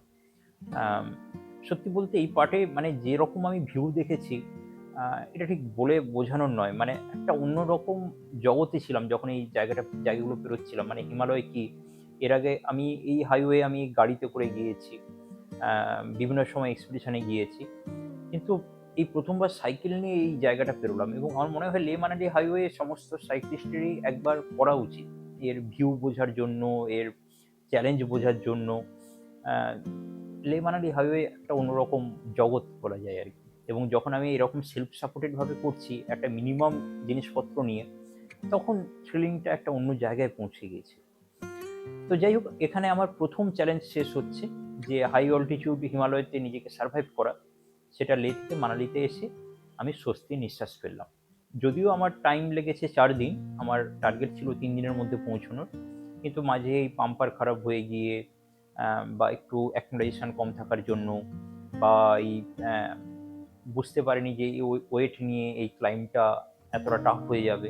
তো সব কিছু মিলিয়ে শেষ অবধি শেষ করলাম মানালিতে এসে, যে হাই অল্টিটিউড পার্ট লে থেকে মানালি হাইওয়ে, যেটা নিজেই একটা এক্সপিডিশন। মানালিতে পৌঁছানোর পরে আমার ঠান্ডা জামা কাপড় আর লাগবে না, এটা বুঝতে পারলাম, কারণ নিচে যা টেম্পারেচার দেখাচ্ছে, মানালি শহরটা পেরিয়ে গেলেই আমাকে গরমের মধ্যে গিয়ে পড়তে হবে। তো মানালিতে আমার যাবতীয় যা ঠান্ডার জামা কাপড় ছিল সব কিছু, যে মোটা জ্যাকেট, মোটা গ্লাভস, মোটা সক্স, আমার যে পাম্পার খারাপ হয়ে গেছে সে পাম্পার, সব কিছু আমি পার্সেল করে পাঠিয়ে দিলাম delivery.com দিয়ে আমার নিজের বাড়িতে। তারপরে বেরিয়ে পড়লাম আবার আমার সাইকেল নিয়ে আমার গন্তব্যে। মাঝে কুলু শহরে গিয়ে পৌঁছলাম যখন, ওখানে গিয়ে আমি সাইকেলটা একবার সার্ভিসিং করে নিলাম। বাইরে ছোটোখাটো যত কিছু যা চেঞ্জ করার বা যে অসুবিধাগুলো হচ্ছিল সেগুলো ঠিক করে দিল, যে টিউনিংয়ের সমস্যা হচ্ছিল সব কিছু ঠিক করে দিল। তো ইন দ্য মিন টাইম মানালির ফ্ল্যাশ ফ্লাড আমরা মোটামুটি সবাই দেখেছি, সব কিছু দেখেছি। সেই ফ্ল্যাশ ফ্লাডের জায়গাগুলো পেরোতে হচ্ছিল খুব সাবধানে, কোথাও সাইকেল থেকে নেমে গিয়ে, খুব খারাপ অবস্থা রাস্তা বলে কিছু নেই, অ্যাকচুয়ালি নদীর উপর দিয়ে পেরোতে হচ্ছিল। তো সেই জায়গাগুলোকে পেরিয়ে, এবং তারপরে কুলুর পর থেকে রাস্তা মোটামুটি ঠিক ছিল, মাঝে অনেকগুলো টানেল পেরোতে হয়েছিল। মান্ডির আগে একটা বড় ধরনের ধস নেমেছিল, ওখানে প্রচণ্ড যানজট ছিল, প্রায় 500 কিলোমিটার লম্বা গাড়ির লাইন ছিল। তার মধ্যে কোনোভাবে সাইকেল কাটিয়ে নিয়ে গিয়ে ওই খারাপ রাস্তা পেরিয়ে মান্ডি পেরোনোর পর থেকে মোটামুটি ভালো রাস্তাই পেয়েছি। এবং আমার যেটা সবথেকে ভয় ছিল যে ওই ডাউন হিলগুলোতে আমার ওই 25 সিট টায়ার কতটা গ্রিপ করবে। তো মোটামুটি সামলাতে নামতে হয়েছে সাবধানে। এবং মাঝে মাঝে প্রাণান্তকর চড়াই ছিল, মানে বিশেষ করে সুন্দরনগর বলে একটা জায়গা আছে, ওখানে ওঠার সময় যে ক্লাইম্বটা ছিল, মানে এখনো ভুলবো না, মানে কখনো ভুলবো না। একটা সাংঘাতিক একটা ক্লাইম্ব সোজা উঠে গিয়েছে, অন্তত 10%-এর বেশি ইনক্লিনেশন, 10 থেকে 15%। তো এই ধরনের ক্লাইম্ব টাইম পেরিয়ে আমার সেদিনে টার্গেট ছিল যে হিমালয় থেকে নেমে যাওয়া। হিমালয়ের যেটা লাস্ট যে চ্যালেঞ্জটা থাকে সেটা হচ্ছে শিবালিক রেঞ্জ, সব থেকে যে লোয়ার হিমালয় সেটাকে বলা হয় শিবালিক রেঞ্জ। তো শিবালিক রেঞ্জে ওঠার খানিক আগে আর মনে হচ্ছে রাত তখন 10টা বাজে, আর বুঝতে পারছি যে আর শরীর দিচ্ছে না, এবার একটু রেস্ট নিতে হবে। তো সেদিন আমি থেকে গেলাম ওই শিবালিক রেঞ্জের আগে, ওই লাস্ট টানেলের আগে একটা হোমস্টেতে রাত্রিটা খাওয়া দাওয়া করলাম হোমস্টেতেই, দিয়ে পরের দিন আবার ভোরবেলা বেরোলাম এবং লাস্ট ওই টানেল পেরিয়ে সোজা নেমে এলাম পাঞ্জাবে। মোটামুটি ল্যান্ড করলাম সকাল 8টার দিকে। তারপরে স্টার্ট করলাম আমার যাত্রাপথ। এবারে হচ্ছে পুরো ফ্ল্যাট রাস্তা। পরের চ্যালেঞ্জ হচ্ছে আমাকে ডিস্টেন্স কভার করতে হবে। এতদিন আমি পার ডে 100 কিলোমিটার বা যখন মানালি থেকে ওই শিবালিক রেঞ্জে যদি পৌঁছচ্ছি বিলাসপুর পেরিয়ে, সেটা হয়তো ওই 200 কিলোমিটার, তার বেশি ডিস্টেন্স কভার করিনি। কিন্তু এবার আমার টার্গেট হচ্ছে পার ডে 250 থেকে 300 কিলোমিটার করে কভার করা। তো সেই লক্ষ্যে আমি মোটামুটি একটু স্পিড বাড়ালাম, চালাচ্ছি যথেষ্ট। তখনও ড্রাই ফুড, এইসব supplementary food, BCA, protein etcetera সব কিছু আছে, সেগুলোর ওয়েট যথেষ্ট বেশি, আর তখনও 15 দিনের রসদ পুরো মজুদ আছে। তো স্টিল আমি চালাচ্ছি। যখন চণ্ডীগড় পেরিয়ে আম্বালা শহরে ঢুকছি তখন প্রায় দুপুর 2টো বাজে, এবং তখন মানে এত রোদ, মানে গা পুড়িয়ে দিচ্ছে, একটা ইরিটেটিং ভাব হচ্ছে। আমি রোদেও এর আগেও চালিয়েছি, কিন্তু ওটা একটা মারাত্মক রোদ ছিল। যথেষ্ট জল খেয়েছি, কিন্তু যখন ওই দুপুর 2টোর দিকে আম্বালা শহরটা সবেমাত্র পেরোলাম, দেখলাম যে হঠাৎ করে বমি এলো, বমি করে ফেললাম। তারপরে কিছুক্ষণ পরে দেখলাম যে চারিদিকে অন্ধকার দেখছি প্রায়। একটা হাইওয়ে হুসহুস করে গাড়ি যাচ্ছে দুপুরবেলায়, চারিদিকে অন্ধকার দেখছি, এবং দেখলাম যে এমন একটা জায়গায় আছি, একটা যে কোথাও একটু ছায়াতে বসবো সেই জায়গাটাও নেই। সাইকেল চালাচ্ছি কিছুক্ষণ পরে দেখলাম যে ডিভাইডারে একটা বড় গাছ আছে, যে দুটো রাস্তার মাঝখানে ডিভাইডার থাকে, সেখানে একটা বড় গাছ আছে, গাছের তলায় কিছুটা শেল্টার পাওয়া যাচ্ছে। আসলে এই যে নতুন হাইওয়েগুলো হয়েছে, এগুলো গাছ কেটেই মোটামুটি হাইওয়ে হয়েছে, মানে বড় কোনো গাছ আশেপাশে পাওয়া যায় না সহজে। তো ওই শেল্টার হিসেবে একটা ডিভাইডারে গাছ পেলাম, তার নিচে গিয়ে সাইকেলটাকে শুয়ে দিয়ে একদিকে আমি শুয়ে পড়লাম ওখানে। দিয়ে ওখানে প্রায় ঘন্টা 2 ওয়েট করলাম যতক্ষণ না রোদ কমছে। দিয়ে বিকেল 3:30-4টের দিকে রোদ কমলো, যা জল ছিল ততক্ষণে শেষ করে দিয়েছি। দিয়ে তারপরে আমি স্টার্ট করলাম। আর হাইড্রেশন যেভাবে নেওয়া যায়, আমাদের কাছে যে রিহাইড্রেশন ট্যাবলেট ছিল সেগুলো মিশিয়ে খেয়ে আবার স্টার্ট করলাম। এবং এটা বুঝে গেলাম যে আমার যে প্ল্যান ছিল যে প্রতিদিন ভোর 4টে বা 5টা থেকে স্টার্ট করে সন্ধেবেলা 7টা-8টা অবধি চালানো, এবং রাত্রিটা আবার কোথাও কোনো হোটেলে রেস্ট নেওয়া, দিয়ে আবার চালানো, এইটা সম্ভব হবে না। কারণ দুপুরবেলা এত গরম পড়ছে, কিছুক্ষণ আগেও যেখানে -10 ডিগ্রিতে কাটিয়ে এসেছি, 24 ঘন্টার মধ্যে সেখানে গিয়ে আমাকে 35 ডিগ্রিতে কাটাতে হচ্ছে। এই ভেরিয়েশনটা শরীর ঠিক হজম করতে পারছে না। ততক্ষণে আমার চামড়া পুড়ে গিয়েছে, লাদাখে যে হাই অল্টিটিউডে যেটা হয়, ঠোঁট পুড়ে গিয়েছে, চামড়া পুড়ে গিয়েছে, এবং তার মধ্যে ওই অবস্থায় এসে আবার ওই গরমের মধ্যে সাইকেল চালানো, খুব খুব সাংঘাতিক অবস্থা তৈরি হয়েছিল। তো বুঝলাম যে দুপুরবেলা কোনোভাবেই সাইকেল চালানো সম্ভব নয়, টাইম নষ্ট হবে, এগোতেও পারবো না বেশি দূর, আর এইরকম বারবার হিট স্ট্রোক টাইপের জিনিস হবে। তো সব থেকে ভালো যে আমি দুপুরবেলাটা ঘুমোবো আর রাত্রিবেলা করে চালাবো। রাত্রে চালানোর একটু কিছু রিস্ক আছে, আমি সহজে কিছু হেল্প পাবো না কিছু হলে, বা মানে চুরি ছিনতাইয়ের একটা ভয় থেকেই যায়। তো আমি যেটা ভেবে দেখলাম যে আমার কাছে মোবাইল আছে আর ঘড়ি আছে, পার্সে তো টাকা পয়সা খুব বেশি নেই, সবই অনলাইন ট্রানজ্যাকশন হচ্ছে। তো মোবাইলটা আর আমার ঘড়িটা দামি আছে, আর গোপ্রোটা দামি আছে। আমি গোপ্রোটা রাত্রে খুলে নিয়ে পকেটে ঢুকিয়ে নিতাম, তো ম্যাক্সিমাম মানে ব্যাগের মধ্যে লুকিয়ে দিতাম। তো আমার ম্যাক্সিমাম হয়তো মোবাইলটা আর ঘড়িটা চুরি হবে। লোকে তো ইন্ডিয়াতে সাইকেলের দাম নিয়ে খুব বেশি ওয়াকিবল নয়, যে আমার সাইকেলটার দাম কত হতে পারে সেটা নিয়ে লোকের আইডিয়া আছে। তো মোবাইলটা আর ঘড়িটা চুরি হবে এটা ধরে নিয়ে আমি এগোচ্ছিলাম, কিন্তু রাত্রিবেলা চালালে আমি ডিস্টেন্সটা কভার করতে পারবো। তো সেদিন আর সারাদিন ঘুমোলাম না, ওই দুপুরবেলা ওই 1-1.5 ঘন্টা যে রেস্ট নিয়েছিলাম গাছের তলায়, তারপরে আমি টানা ওই সারা রাত্রি সাইকেল চালানোর প্ল্যান করলাম। এরপর আমার রুটটা হলো সোজা ওই আম্বালা পেরিয়ে কার্নেল বলে একটা জায়গা আছে, কার্নেল হয়ে ইউপির দিকে আমি ঢুকে যাব, এবং ওখানে সামলি বলে একটা জায়গা আছে, সামলি পেরিয়ে মিরাট হয়ে আবার আরও ইস্টের দিকে এগোবো।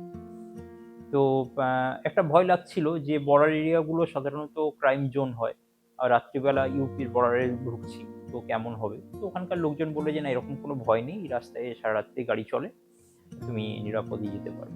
তো সামলি বেরোনোর পরে একটা ধাবা পেলাম, ওখানে খাওয়া দাওয়া করলাম। মিরাটে ঢোকার আগে ভোর 5টার সময়, 4:30টার সময় আবার চোখ বন্ধ হয়ে আসছে। তখন হচ্ছে দেখলাম যে একটা ধাবাতে সব বন্ধ করে, ধাবার সামনে কতগুলো খাটিয়া পাতা আছে, ওখানে 3-4টে লোক ঘুমোচ্ছে। তো তার পাশে একটা খাটিয়া দেখে আমি একটু শুয়ে পড়লাম, সাইকেলটা পাশে ঠেকিয়ে। যখন সাইকেলটা পাশে ঠেকানো থাকে, একটা হাত বা পা সাইকেলের উপরে থাকে, যাতে সাইকেলটা না চুরি হয়ে যায় সেটা বুঝতে পারি।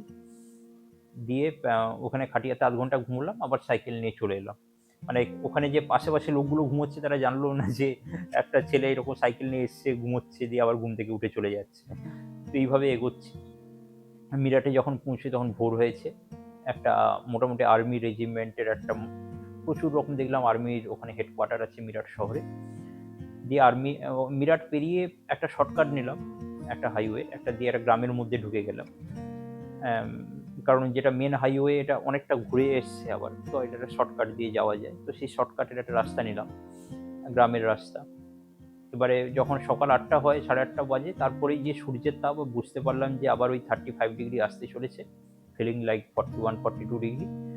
তো আবার সাইকেল চালিয়ে লাভ নেই, আবার আমাকে রেস্টের একটা জায়গা খুঁজতে হবে।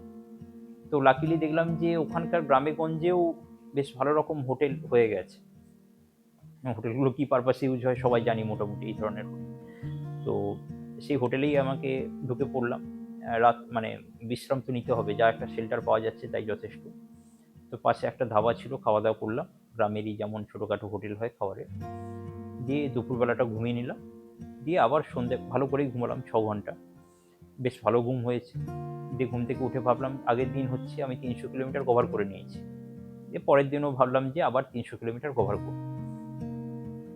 দিব্যি সাইকেল চালাচ্ছি, খুব ভালো। গঙ্গা পেরোলাম, দিয়ে মোরাদাবাদ যখন পেরোচ্ছি, মোরাদাবাদটা পেরোনোর পরে একটা উঁচু ফ্লাইওভার ছিল, যেখানে আমি ট্রেন লাইন পেরোতে হয়। তো সেই ফ্লাইওভারে আমি প্রাণপণে চাপ দিচ্ছি, প্যাডেলে দিয়ে উঠছি ওই ফ্লাইওভারটা। হঠাৎ করে দেখলাম যে একটা আওয়াজ হলো, নিচের দিকে তাকিয়ে দেখছি সাইকেলের চেন আটকে গেছে পুরো। দিয়ে কী হচ্ছে বুঝতে পারছি না, কিন্তু জায়গাটা পুরো গুটগুটে অন্ধকার, শুধু আমার সামনে টর্চ জ্বলছে আর পিছনে ব্যাকলাইট আছে। তো সামনে থেকে হেড টর্চটা বের করে মাথায় পরে দেখলাম যে ডিরেলার পুরো ভেঙে বেরিয়ে গেছে, এবং চারিদিকে সব পার্টস ছড়িয়ে ছিটিয়ে পড়ে আছে। কী করবো বুঝতে পারছি না, একটা ইনক্লাইনে অন্ধকার, গুড়গুড়ে অন্ধকার, হাইওয়ের মাঝখানে সব পার্টস ভেঙে পড়ে আছে। ফার্স্টে আমি যেটা করলাম, হেড টর্চটা জ্বালিয়ে সাইকেলটাকে এক সাইড করে যা পার্টসগুলো খুলে পড়েছে সেগুলোকে ফার্স্টে কালেক্ট করলাম, এবং বুঝলাম যে কিছু কিছু জিনিস মিসিং। খুব ভালো করে খুঁজলাম, ধারে গিয়ে, সাইডে গিয়ে, দিয়ে ছোটো ছোটো স্ক্রু বা যেগুলো সব আলাদা হয়েছে সব খুঁজে নিয়ে এলাম। তারপরে দেখলাম যে মেন সমস্যা যেটা, যে কারণে ওটা ভেঙে আটকে পড়ে গেছিলো, সেটা হচ্ছে যে আমাদের গিয়ার সিস্টেমে দুটো জকি হুইল থাকে, একটা জকি হুইল ঘুরছেই না, পুরো আটকে আছে। তো চাইনিজ জকি হুইল লাগিয়েছিলাম, একটু বড় সাইজের জকি হুইল, যাতে ক্লাইম্বিংয়ের সুবিধা হয়। এবার সেই জকি হুইল কীভাবে ঘোরানো যাবে, তখন বাজে রাত 1টা। দিয়ে আমি আবার ওই সানিকে ফোন করলাম, সানি বলছে আমিও জানি না কীভাবে এটা খুলতে হয়। বলছে আমি দোকানে গিয়ে একটা হুইল নিয়ে আমাকে চেক করে দেখতে হবে যে ওটা কীভাবে খোলা যায়। In the meantime Arnab দা সাইকোলজি, ও হচ্ছে সাইক্লিং প্র্যাকটিস করছিল তখন রাত 1টার সময়। দিয়ে ও খোলার চেষ্টা করলো, ওর কাছে যে চাইনিজ হুইলটা ছিল, জকি হুইলটা ছিল। দিয়ে দেখলো যে হ্যাঁ এটা খোলা যায়। খুলে আমাকে গিয়ারটা পরিষ্কার করে একবার ট্রাই করতে হবে যে ওটা ধুলো পরিষ্কার করলে ওটা ঘুরে কিনা। অথবা আমার কাছে অন্য অপশান ছিল যে আমি কোনো একটা গাড়িতে সাইকেলটা তুলে কোনো হোটেলে গিয়ে রেস্ট নেওয়া, পরের দিন দিনের বেলায় কোনো টোকানে গিয়ে ওটা সারানোর ব্যবস্থা করি। তো আমি দেখলাম সেটা করতে গেলে আমার শুধু আবার টাইম নষ্ট হবে, হোটেলে গিয়ে রেস্ট নেওয়া ছাড়া তো আর কিছুই হবে না। এবং লোকাল দোকান সারাতে পারবে কি পারবে না, বা লোকাল কমিউনিটির কোনো সাইক্লিস্টের থেকে আবার পুরো ওই জকি হুইল একটা নিয়ে এসে লাগাতে হবে। তো তার থেকে আমি নিজেই চেষ্টা করি যে ওটা হয় কি। তো ওরা দেখলো চেষ্টা করে, সানি এবং অর্ণবদা দুজনেই, যে ওটা খোলা যাচ্ছে। তো আমি ওখানে খুললাম, খুলে হচ্ছে, বুঝলাম যে বিয়ারিংয়ের পরিষ্কার করতে গেলে জেট স্প্রে ছাড়া ওটা পরিষ্কার করা মুশকিল। তখন অর্ণবদা বুদ্ধি দিচ্ছে যে মুখে জল না দিয়ে ওটাকে কুলোকুচি করে জোরে করে ফুঁ দিয়ে জল দিয়ে পরিষ্কার করার চেষ্টা করো বিয়ারিংটা। আমি দেখলাম হ্যাঁ সেটাই ভালো আইডিয়া। দিয়ে বিয়ারিংটা পরিষ্কার করলাম ভালো করে, দিয়ে টিস্যু পেপার বের করে ভালো করে মুছলাম। দিয়ে ওখানে গ্রিস লাগাতে হয়, তো গ্রিস তো নেই, আমি লুব্রিক্যান্ট ছিল চেনের, সেই লুব্রিক্যান্ট লাগালাম ভালো করে, দিয়ে আবার ওটাকে লাগালাম। দিয়ে দেখলাম যে ওটা ঘোরা শুরু করেছে আবার হুইলটা। দিয়ে স্বস্তি নিঃশ্বাস পেলাম যে হ্যাঁ এক্সপিডিশন কন্টিনিউ হবে। দিয়ে আবার যখন লাগাতে যাচ্ছি জকি হুইল যে স্ক্রুতে যে থ্রেডে লাগে, সে থ্রেডে আর কিছুতেই স্ক্রুটা লাগছে না। এ তো কোনো রকেট সায়েন্স নয় যে একটা স্ক্রুয়ে থ্রেড আছে স্ক্রু লাগাবো, এটা তো মেকানিজম জানার আর কি আছে। প্রায় আধ ঘন্টা ধরে চেষ্টা করার, আধ ঘন্টা নয় 10-15 মিনিট চেষ্টা করার পরে বুঝলাম যে ওই যে জোরে যখন প্রেসারে ভেঙেছে পুরো ডিরেলার, ওই থ্রেডও ভেঙে গেছে স্ক্রুয়ে, ফলে স্ক্রুটা টাইট হচ্ছে না, যেটা ওই জকি হুইলটা যেখানে আটকানো থাকে। এবং লাকিলি তখন খুঁজে খুঁজে দেখলাম যে আমার কাছে স্টকে কী কী আছে, দেখলাম যে ওর থেকে বড় সাইজের একটা স্ক্রু আছে, দিয়ে সেটা থেকে ওইটা লেগে গেল, ওই ডিরেলারটা লেগে গেল। তো এইভাবেই আবার যখন ডিরেলার লেগে গেল তখন আবার দেখলাম যে যখন লাগাচ্ছি যে ডিরেলারটা এতটা বেঁকে গিয়েছে যে ওটা বারবার স্পোকে গিয়ে লাগছে। দিয়ে ওটাও আবার ঠিক করতে হলো জোরে, গায়ের জোরে পুরো বাঁকিয়ে, যাতে ওটা স্পোকে না লাগে, পুরো টেনে বের করে তারপরে টিউনিং করতে হলো। এইসব করতে করতে পুরো অন্ধকারে চলছে কাজ, হেডটর্চ জ্বালিয়ে। এইসব করতে করতে রাত 1টা থেকে তখন ভোর 5টা বাজে, তখন দেখলাম যে সাইকেল ওকে, এবারে আমি চালাতে পারবো। ঘুম তো হলো না সারা রাত্রি, আর ডিস্টেন্সও ওই 4 ঘন্টা 5 ঘন্টা আমার, মানে খাওয়া হলো না, জল খাওয়া নেই, রেস্ট নেই, পুরো ওই সাইকেল চালালাম সারা রাত্রি ওই হাইওয়েতে বসে বসে। দিয়ে আবার স্টার্ট করলাম। মেন্টালি প্রিপেয়ার ছিলাম যে এরকম প্রবলেম আসবে এবং আমাকে সেটা নিজেকেই সলভ করতে হবে। আমি কান্নাকাটি করলেও ওখানে কেউ হেল্প করার কেউ নেই, তো আমাকে এগোতে থাকতে হবে যেভাবে হোক। দিয়ে তারপরে আমি নানানভাবে খোঁজখবর নিলাম কমিউনিটির কাছ থেকে, যে সাইক্লিং আমার রিকোয়েস্ট বন্ধু বান্ধবদের থেকে, যে পরের শহর, বড় শহর বারেলিতে একটা বড় সাইকেল দোকান আছে, ওখানে আমি হয়তো কিছু এই ইকুইপমেন্টস পেয়ে যেতে পারি। আমিও দেখলাম যে জকি হুইল তাহলে একটা আমি তুলে রাখি, তাহলে আমার যদি পরেও যদি আবার প্রবলেম হয় কাজে লাগবে, বা অ্যাটলিস্ট জকি হুইলগুলোর আবার সার্ভিসিং করিয়ে নিই। তো বরেলিতে পৌঁছলাম, বরেলিতে পৌঁছে দেখলাম যে ওখানে পুলিশ আবার ছয়লাভ। তখন আমি সকাল 9টা বাজে, দোকান খুলবে সকাল 11:30টায়, আমাকে 2 ঘন্টা ওখানে ওয়েট করতে হলো। রেস্ট, আবার ওইখানেও রেস্ট নেওয়ার ইচ্ছে ছিল বারেলিতে, তো ওখানে রেস্টও হলো না, কিছু খাওয়া দাওয়াও সেরকম ভালোভাবে কিছু হলো না, সকালবেলা কোনো দোকান খুলেনি।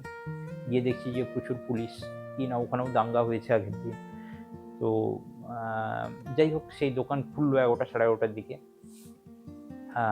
দিয়ে ওখানে দোকানদার তো কিছুতেই ওই গিয়ার সিস্টেমে হাত দেবে না, বলছে আমাদের কাছে এসব কিছু পাওয়া যায় না, আমরা হাতও দেবো না, আমরা জানি না এইসব কাজ। ওটা হচ্ছে বারেলির সব থেকে বড় সাইকেল দোকান, সেখানে গিয়েছি। তো বুঝলাম যে আমাকেই যা করার করতে হবে। আমি ওদের সামনে পুরো ওই গিয়ার, ওই ডিরেলার আবার খুললাম, কারণ আগের দিন আমি শিখে গেছি যে ডিরেলার কীভাবে লাগাতে হয়, খুলতে হয়। খুলে ওই জকি হুইল খুলে দিলাম, দিয়ে বললাম যে আপনি এটা ভালো করে ওয়াশ করে গ্রিস লাগিয়ে দিন, দিয়ে ওটাকে ভালো করে সার্ভিসিং করে দিল। দিয়ে আমি ওখান থেকে আবার স্টার্ট করতে করতে 12:30টা বাজে। কিছুই কাজ হলো না সেরকম, ওই শুধুমাত্র একটু সার্ভিসিং করে দেওয়া ছাড়া হুইলটা, দিয়ে আবার নিজে লাগিয়ে দিই। ততক্ষণে আবার বৃষ্টি শুরু হয়ে গেছে, বারেলিতে বৃষ্টি পড়ছে, যখন বেরোই বৃষ্টির মধ্যে দিয়ে এগোচ্ছি। ওই দিন আমার টার্গেট ছিল অন্তত সীতাপুর পৌঁছে যাওয়া লগ্নের আগে। এবারে সীতাপুর পৌঁছানোর আগেই শরীর প্রচণ্ড ক্লান্ত, ঘুম হয়নি সারাদিন, খাওয়া দাওয়া হচ্ছে না ঠিক করে, মাঝে মাঝেই ঘুম চলে আসছে, তবু সাইকেল চালাচ্ছি। আর বৃষ্টি পড়ছে, কোথাও যে রেস্ট নেব ভেজা গায়ে, কোথাও দাঁড়াতেও পাচ্ছি না। এবং মাঝে মাঝে যেটা হচ্ছে যে চেন পড়ে যাচ্ছে, যেটা অস্বাভাবিক খুব আর কি, মানে ওই যেটা সব থেকে বড় গিয়ারে গিয়ে চেনটা আটকে আবার উল্টো দিকে পড়ে যাচ্ছে। টিউনিং করছি তাও হচ্ছে না, চেন স্লিপ খাচ্ছি, ইত্যাদি নানা কিছু হচ্ছে। তো আমি বুঝলাম যে যা অবস্থা সাইকেলের, এই সিস্টেম একবার চেক করাতেই হবে। এবং সব থেকে যেটা কাছের বড় শহরে দেখলাম যে লখনৌ, আমার যদিও লখনৌ ঢোকার কোনো ইচ্ছে ছিল না, লখনৌ অনেক উপর দিয়ে দিয়ে চলে যাওয়ার কথা ছিল, কিন্তু ডিটুর করলাম, দিয়ে লখনৌ শহরে গেলাম, কারণ লখনৌতে ডেকাথেলন আছে, যারা সাইকেল সার্ভিসিং নিয়ে জানে। তো ওখানে গিয়ে পৌঁছলাম, লখনউ ডেকাথেলন, পুরো লখনউ টাউনের উল্টো প্রান্তে ডেকাথেলন, এবং সেটা লুলু মল বলে একটা বেশ বড় একটা মলের মধ্যে সাইকেল শপ। তো একটা উইকেন্ডে ওখানে সবাই খুব সেজে গুজে প্রচুর ভালো ভালো ড্রেস পরে সবাই ওখানে ঘোরাঘুরি করছে, আর আমি একটা হাফ প্যান্ট, একটা নোংরা একটা জার্সি, এটা দুদিন ধরে পরে চালাচ্ছি, সেটা ধোয়া হয়নি, সেটা পরে একটা সাইকেল নিয়ে একটা পুরো বৃষ্টির মধ্যে সাইকেলটা চলেছে পুরো কাদায় ভর্তি, সেটা নিয়ে ওই মলের মধ্যে ঢুকেছি, দিয়ে ডেকাথলন গেলাম। এবং লাকিলি যে ওখানে যে মেকানিক ছিল সেও দেখলাম যে আমাদের কলকাতার সাইক্লিস্ট একজন ছিল, আমাদের সাথে পরিচয় ছিল আগে থেকে, বুঝলাম ভিকি বলে একটা ছেলে ওখানে ওখানে মেকানিক, সানিরই বন্ধু। তো যে কলকাতা থেকে যে মেকানিক আমাকে সাহায্য করছিল, তো ওরই বন্ধু। তো ও দেখলো, যে দেখে বললো যে সাইকেলের আসলে যেটা সমস্যা সেটা হচ্ছে সাইকেলের চেনটা লম্বা হয়ে গেছে, ওটার কিছুতেই ওটা নিয়ে চালানো যাবে না। অ্যাকচুয়ালি সাইকেলের চেনের লাইফ লাইন থাকে 4000 কিলোমিটার, আমি তাই ভেবেছি যে একটা সাইকেলেই পুরোটা কভার করে নেব।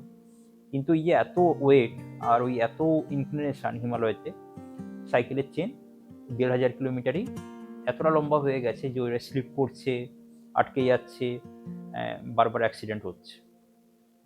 তো আমাকে একটা 11 স্পিড চেন ওখানে লাগাতেই হবে, না হলে আর এগোনো যাবে। এবারে গোটা লখনউ শহর আমরা তোলপাড় করে নিলাম, কিন্তু কোথাও 11 স্পিড চেন পাওয়া যাচ্ছে না। একটা দোকানে ফোন করা হচ্ছে, ওরা বলছে আপনার আগে আরো 10টা ফোন এসছে। যে পুরো কমিউনিটি তখন, মানে সাইকেল কমিউনিটি তখন খোঁজা চলছে যে কোথায় 11 স্পিড চেন পাওয়া যায়। শেষে অনেক খুঁজে খুঁজে একটাই দোকানে পাওয়া গেল 11 স্পিড চেন। তখন প্রায় বিকেল 5টা বাজে, আমি লখনউ পৌঁছে গেছিলাম দুপুর 12টার দিকে, 12:30টার দিকে। তখন বিকেল 5টা বাজে 11 স্পিড চেন পাওয়া গেল একটাই দোকানে, ওখান থেকে পাঠানো হলো, দিয়ে প্রায় সন্ধ্যে 6:30টার সময় আবার লখনউ থেকে স্টার্ট করলাম।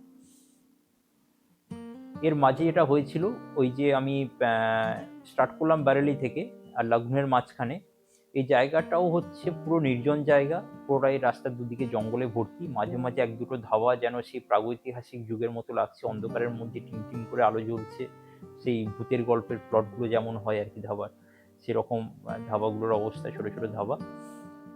তো এইরকম একটা ধাবায় আমি রাত্রিবেলা গিয়ে ঘুমিয়ে পড়েছি।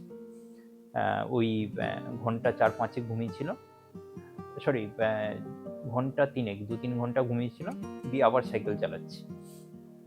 তো বেসিক্যালি আমি সেই যে মিরাট পেরিয়ে একবার রেস্ট নিয়েছিলাম, তারপর থেকে আর ভালো করে রেস্ট হচ্ছে না। টানা প্রায় 2-3 দিন ধরে সাইকেল চালাচ্ছি, এবং এইরকম সাইকেলের সমস্যা নিয়ে চালাচ্ছি। দিয়ে লখনউ থেকে আবার যখন স্টার্ট করছি, লখনউতে কোনো রেস্ট হলো না, বারেলিতে রেস্ট নেই, সীতাপুরের কাছে যে ধাবাতে আমি ঘুমিয়েছিলাম সেখানে 2-3 ঘন্টা ছেড়ে দিয়ে লখনউতে এসেও রেস্ট নিই। এবারে হচ্ছে সারারাত্রি চোখ বন্ধ হয়ে আসছে, কিন্তু আমাকে ডিস্টেন্স কভার করতেই হবে। সাইকেল চালাচ্ছি, গান চালিয়ে দিলাম, জোকস শুনছি, অডিও স্টোরি শুনছি, কিন্তু চোখ আর খুলে রাখা যাচ্ছে না, কোনোভাবেই চোখ খুলে রাখছি। আর এই জায়গাটায় হচ্ছে ধাবা সংখ্যা খুব কম আর কি। তো যেটা হচ্ছে, যখন ঘুম পেয়ে যাচ্ছে, ওই সাইকেল দাঁড় করিয়ে দিয়ে ওই দুটো হাত অ্যারোবারের উপর দুটো হাত রেখে মাথা ঠুকে ঘুমোচ্ছি, দিয়ে যখন একটু গভীর ঘুম হয়ে যাচ্ছে, সাইকেল নিয়ে যখন ডিসব্যালেন্স হয়ে পড়ে যায় তখন ঘুমটা ভেঙে যাচ্ছে। তো এইভাবে এগোচ্ছি। দিয়ে ভোরবেলা 4টের দিকে 5টার দিকে প্রচণ্ড ঝড় বৃষ্টি শুরু হলো। তখন লাকিলি একটা দোকান পেয়েছিলাম, দোকানে সেলটা নিলাম আবার 1-1.5 ঘন্টার জন্য, দিয়ে আবার স্টার্ট করলাম। এই করতে করতে পৌঁছলাম সকাল 8টার দিকে অযোধ্যার কাছে, অযোধ্যা যেখানে রাম মন্দির অযোধ্যা। তো সেখানে পৌঁছলাম সকাল 7টা-8টার দিকে। দিয়ে আবার ওই 8টার সময় রোদ বেরিয়ে যাচ্ছে, তো আমি একটা শেল্টার খুঁজে ঢুকে পড়লাম, দিয়ে আলটিমেটলি আবার একটু রেস্ট নেওয়ার টাইম পেলাম। দিয়ে আবার যেটা প্ল্যান, যে 6 ঘন্টা ঘুমোবো, তারপরে আবার স্টার্ট করবো ফ্রেশ। এবং আমার ততদিনে ইউপি পেরিয়ে যাওয়ার কথা ছিল, কিন্তু এইসব ঝামেলার জন্য তখনই ইউপির ওই অযোধ্যা অবধি পৌঁছেছি। এরপরে গোরখপুর পেরিয়ে তারপরে ইউপি পেরিয়ে বিহারে ঢুকবো। তো ওই ঘুম থেকে উঠে সোজা সাইকেল চালাতে শুরু করলাম আবার, দিয়ে আবার সারারাত্রি ধরে সাইকেল ছুটছে। গোরখপুর পেরোলাম ভোরের দিকে, ওখানেও একজন আমাদের কলকাতার সাইক্লিস্ট বন্ধুর সাথে দেখা হলো, ও সাইকেল নিয়ে প্র্যাকটিসে বেরিয়েছিল, বলছে এরকম সাইকেল নিয়ে এত ভোরবেলা কে বেরোচ্ছে। যে পরিচয় হলো, দিয়ে দেখলাম যে ও কলকাতায় এক সময় সাইকেল চালাতো, এখন ওখানে গিয়ে প্র্যাকটিস করে। তো ওই গোরখপুরে ওকে গুড বাই জানিয়ে আসার পথে, যেটা গৌতম বুদ্ধের যে প্রয়াণ যেখানে হয়েছিল, তো সেখানে হচ্ছে জায়গাটার নাম হচ্ছে কুশীনগর।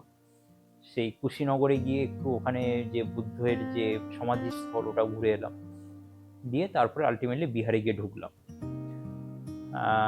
বিহারে ওখানে বড় শহর, প্রথম হচ্ছে মুজফ্ফরপুর। তো আমার যেটা টার্গেট ছিল যে ফোরকাস্ট দেখছিলাম যে একটা বড় ঘূর্ণিঝড় আসছে এই ইউপি, সরি মানে বিহার, নর্থ বেঙ্গল এই অঞ্চলটা প্রচণ্ড এফেক্টেড হবে। তো আমার ঠিক করেছিলাম যে ওই ঘূর্ণিঝড় আসার আগে যতটা সম্ভব এগিয়ে যাব। কিন্তু মুজফ্ফরপুর যখন পৌঁছলাম তখন প্রায় রাত 1টা বাজে। আমি প্রায় তখন ওই টানা 300 কিলোমিটার 400 কিলোমিটার ধরে টানা সাইকেল চালাচ্ছি। তো যখন মুজফ্ফরপুরে গিয়ে ঢুকলাম তখন হচ্ছে রাত 1টা বাজে। তার আগে টানা 400 কিলোমিটার চালানো হয়ে গেছে, 420 তখন চলছে, এবং দেখলাম যে আর টানতে পারছি না, এবার আমাকে ঘুমোতে হবে। তো মুজফ্ফরপুর একটা বড় শহর, তখন রাত 1টা বাজে। আমি দেখলাম যে ঝড় বৃষ্টি আসতে তখনও প্রায় 4-5 ঘন্টা আছে, 3-4 ঘন্টা আছে। তো আমার টার্গেট ছিল ওর পরে যে দ্বারভাঙ্গা আছে দ্বারভাঙ্গা অবধি চলে যাওয়ার, কিন্তু মুজফ্ফরপুরেই বাধ্য হয়ে থাকলাম ওখানে একটা হোটেলটায়।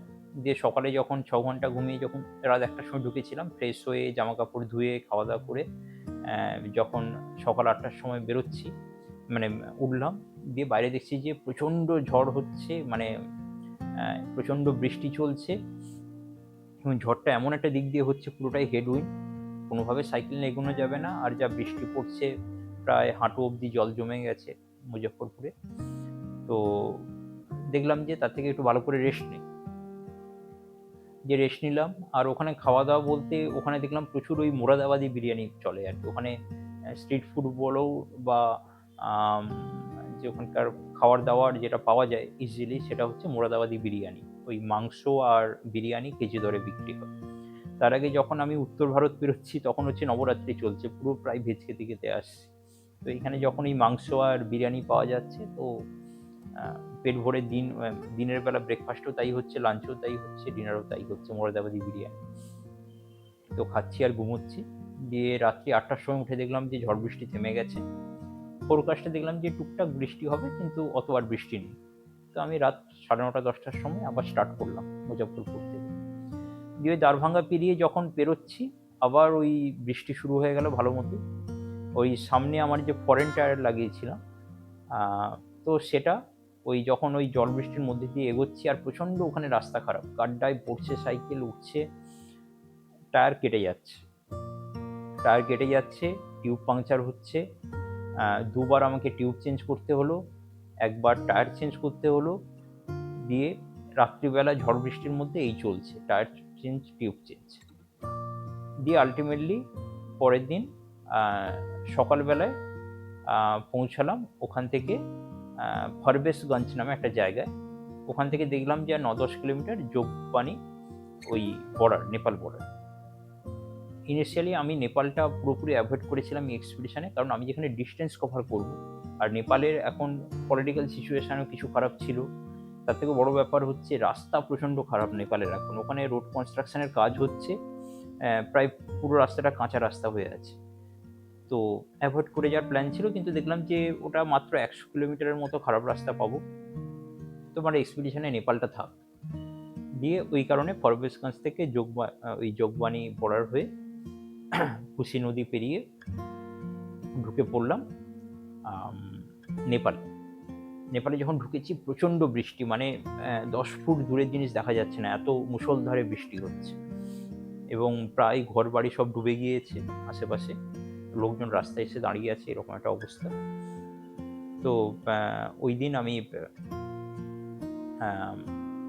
ইটাওয়া বলে একটা জায়গা আছে, তো ওখানে গিয়ে তখন সন্ধ্যে 7টা বাজে, আর বৃষ্টিতে এগোনো যাচ্ছে না, পুরো অন্ধকার হয়ে গেছে।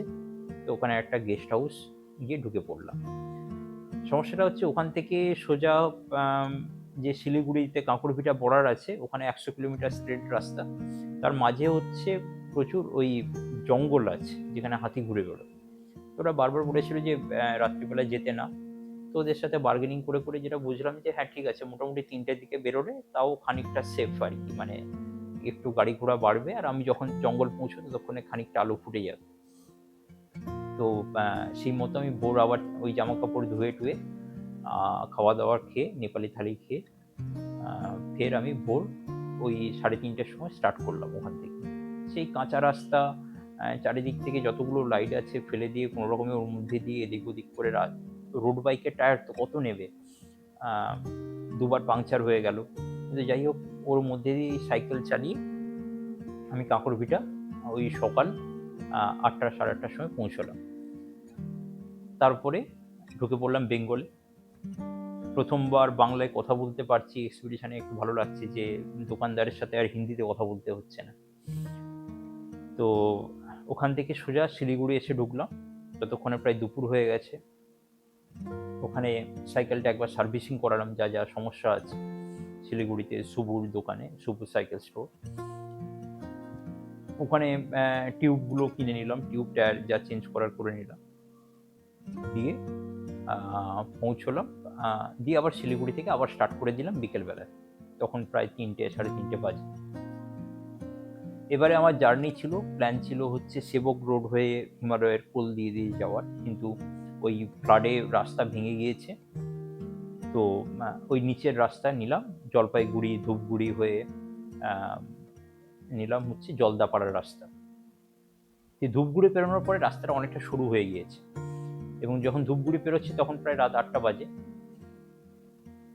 যখন মাদারিহাট পৌঁছচ্ছি তখন প্রায় রাত 11টা বাজে।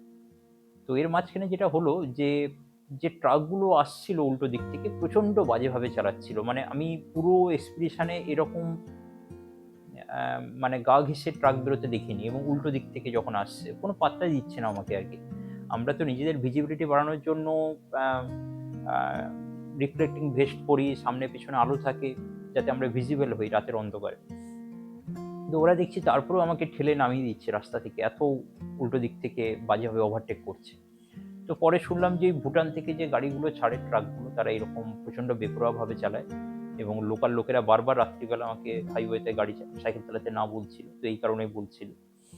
আর তার উপর যখন মাদারিঘাটের পরে যে জলদাপাড়া ন্যাশনাল ফরেস্ট শুরু হচ্ছে, কিছুদিন আগে ফ্লাড হয়েছে, একদিন আগেই জাস্ট, এবং সেই ফ্লাডের জন্য সব ওই জন্তু জানোয়ার জঙ্গল থেকে বেরিয়ে চলে এসছে।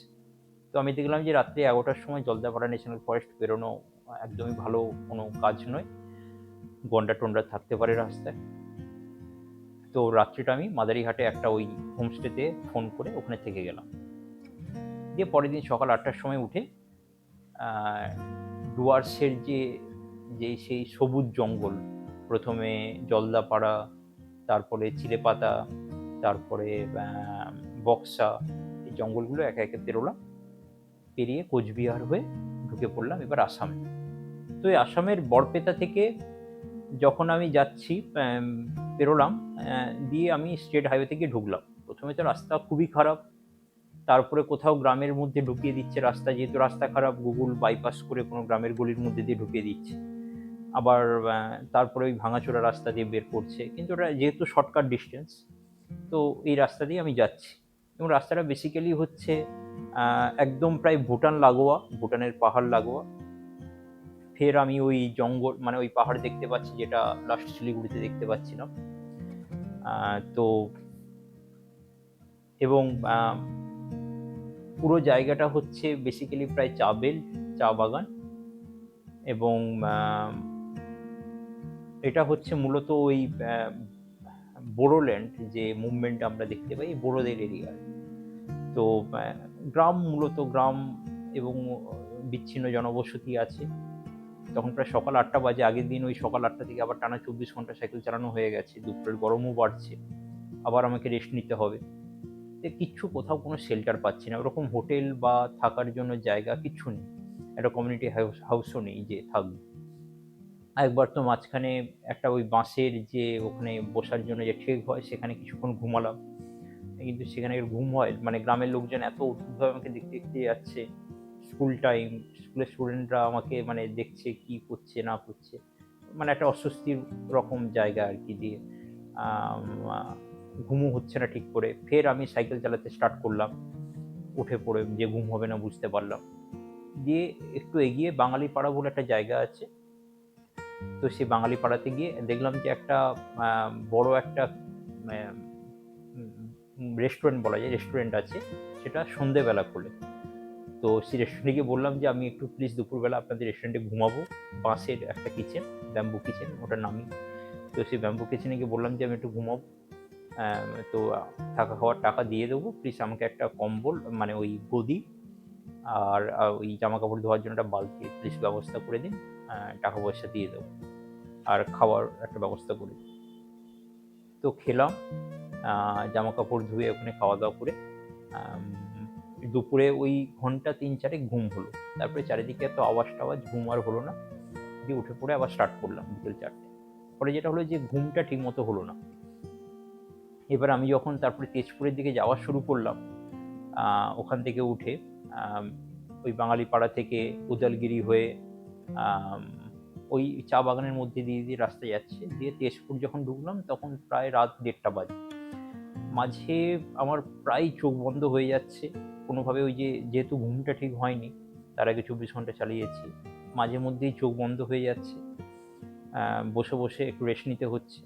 আর রাস্তাটা ছিল মানে এত ইরিটেটিং রাস্তা আমি কোথাও পাইনি। ৩০০-৪০০ মিটার ছাড়া ছাড়াই সিরিজ অফ বাম্পার, মানে একসাথে পরপর ওই ৪টা-৫টা করে বাম্পার, যেখানে স্লো করতেই হবে সাইকেল। তারপরে একটুখানি না চালাতে চালাতেই ওই ৩০০-৪০০ মিটার পরে আবার একটা বাম্পারের সিরিজ। এটা মোটামুটি তেজপুর অবধি ১৩০ কিলোমিটার রাস্তা এরকমই চলেছে। প্রচণ্ড ইরিটেটিং রাস্তা, তারপর ঘুম পাচ্ছে, মানে একটা বিরক্তিকর একটা সিচুয়েশান নিয়ে রাত ১:৩০টার দিকে তেজপুর পৌঁছালাম। তেজপুরে গিয়ে ফার্স্টে একটু খাওয়া দাওয়া করে নিলাম, দিয়ে ফের হচ্ছে তেজপুর থেকে আমার কাছে ওখানে দুটো অপশান ছিল ডিব্রুগড় পৌঁছানোর। একটা হচ্ছে হয় আমি কাজিরাঙা দিয়ে আমি যেতে পারি, অথবা হচ্ছে লখিমপুর হয়ে যেতে পারি। তো লখিমপুর দিয়ে গেলে আমাকে দেখলাম যে প্রায় ১৫ কিলোমিটার এক্সট্রা যেতে হবে, আর কাজিরাঙা দিয়ে গেলে ওই ডিস্টেন্সটা একটু কমে যেত। কিন্তু রাত ১:৩০টার সময় যদি আমি তেজপুর থেকে বেরোই, ওখান থেকে আর ২০ কিলোমিটার ওই কাজিরাঙা ফরেস্ট, মানে আমি ভোর ৪টের মধ্যে আমি পৌঁছে যাবো কোনোভাবে কাজিরাঙা ফরেস্ট, ২টোর সময় স্টার্ট করবো, ৩০ কিলোমিটার রাস্তা। তো ভোর ৪টের সময় কাজিরাঙা পেরোনো একটা রিস্কি ব্যাপার, ওখানে গন্ডার, বাঘ, হাতি সব কিছু আছে। ইভেন মানে ওখানে যে গাড়িগুলো পাস করে, গাড়িগুলো একসাথে ৩-৪টে করে গাড়ি পাস করে, সেখানে আমি সাইকেল নিয়ে একা ভোর রাতে পেরোনোটা খুব রিস্কি হতো। তো দেখলাম যে কাজিরাঙার ওই রিস্কির থেকে আমি হিমালয়ের কোল দিয়ে, লখিমপুর দিয়ে, ব্রহ্মপুত্র নদীর অন্য পাড় দিয়ে দিয়ে যেমন যাচ্ছি ওইভাবে বেরিয়ে যাবো। তো সোজা ওই ইটানগর হাইওয়ে ফার্স্টে আছে লখিমপুরের রাস্তায়, সেই রাস্তা একটা দুর্দান্ত ঝকঝকে রাস্তা, এবং গাড়ি ওই ঘন্টায় হয়তো দুটো ৩টে গাড়ি পাস করছে, খুবই নির্জন হাইওয়ে। নিজের মনে আনন্দের মতো আনন্দ করে সাইকেল চালাচ্ছি। কিন্তু আবার যেটা হলো যে রাত্রিবেলা মাঝে মাঝে বৃষ্টিও শুরু হলো, আর ওই যে আগের দিনের ক্লান্তি ঘুম প্রায় চোখ বন্ধ হয়ে আসছে। এবং ওখানে সুন্দর হচ্ছে বাস স্ট্যান্ড করে দেওয়া আছে, বাস স্ট্যান্ডগুলোতে গিয়ে দিব্যি শুয়ে যাওয়া যায়, বৃষ্টি হচ্ছে, দিয়ে ওখানে ওইভাবে রাতটা কোনোভাবে পার করে পরের দিন প্রায় সন্ধেবেলা লখিমপুর পৌঁছালাম, ওই ৩০০ কিলোমিটার পেরিয়ে। তো নর্থ লখিমপুর একটা বেশ বড় শহর, যদিও মাঝখানে রাস্তা বেশ কিছুটা খারাপ ছিল, প্রায় ৩০-৪০ কিলোমিটার রাস্তা বেশ খারাপ ছিল। তো সেটা পেরিয়ে লখিমপুর সন্ধেবেলা পৌঁছলাম। ফের লখিমপুরে ওখানে গিয়ে একটা হোটেল ভাড়া করে রাত্রে থাকলাম, দিয়ে পরের দিন ভোরবেলা লখিমপুর থেকে আবার স্টার্ট করলাম ডিব্রুগড় পেরিয়ে। আমার সেদিনে টার্গেট ছিল ওই অরুণাচলে ঢুকে পড়ার। তো লখিমপুরে আমি যেখানে গিয়েছি লোকাল ফুড ট্রাই করেছি সব জায়গায়, মানে সেটা লাদাখের বা নর্থ ইন্ডিয়ার ওই রাজমা চাউল, কড়ি চাউল হোক, বা রুটি তড়কা হোক, বা ওই বিহারের মোরাদাবাদি বিরিয়ানি হোক, নেপালে ঢুকে নেপালি থালি, বাংলায় তো গিয়ে প্রথম মাছ ভাত খেয়েছিলাম মানে ওই এক্সপিডিশনে, তারপরে আসামে ঢুকে আসামি থালি খাচ্ছি সব জায়গায়। তো লখিমপুরেও ওখানে যে লোকাল চাটনিগুলো দিয়েছিল বেশ চেটেপুটে খেয়েছি, একটা চাটনিতে বেশ গন্ধ ছিল, বুঝতে পারছিলাম যে ওটা বাঁশ পচিয়ে ওটা তৈরি হয় বা মাছ পচিয়ে তৈরি হয়। তো বেশ সব কিছু চেটেপুটে খেয়েছি, কিন্তু পরের দিন যখন সাইকেল চালাচ্ছি বুঝতে পারছি যে পেটে কিছু একটা সমস্যা চলছে।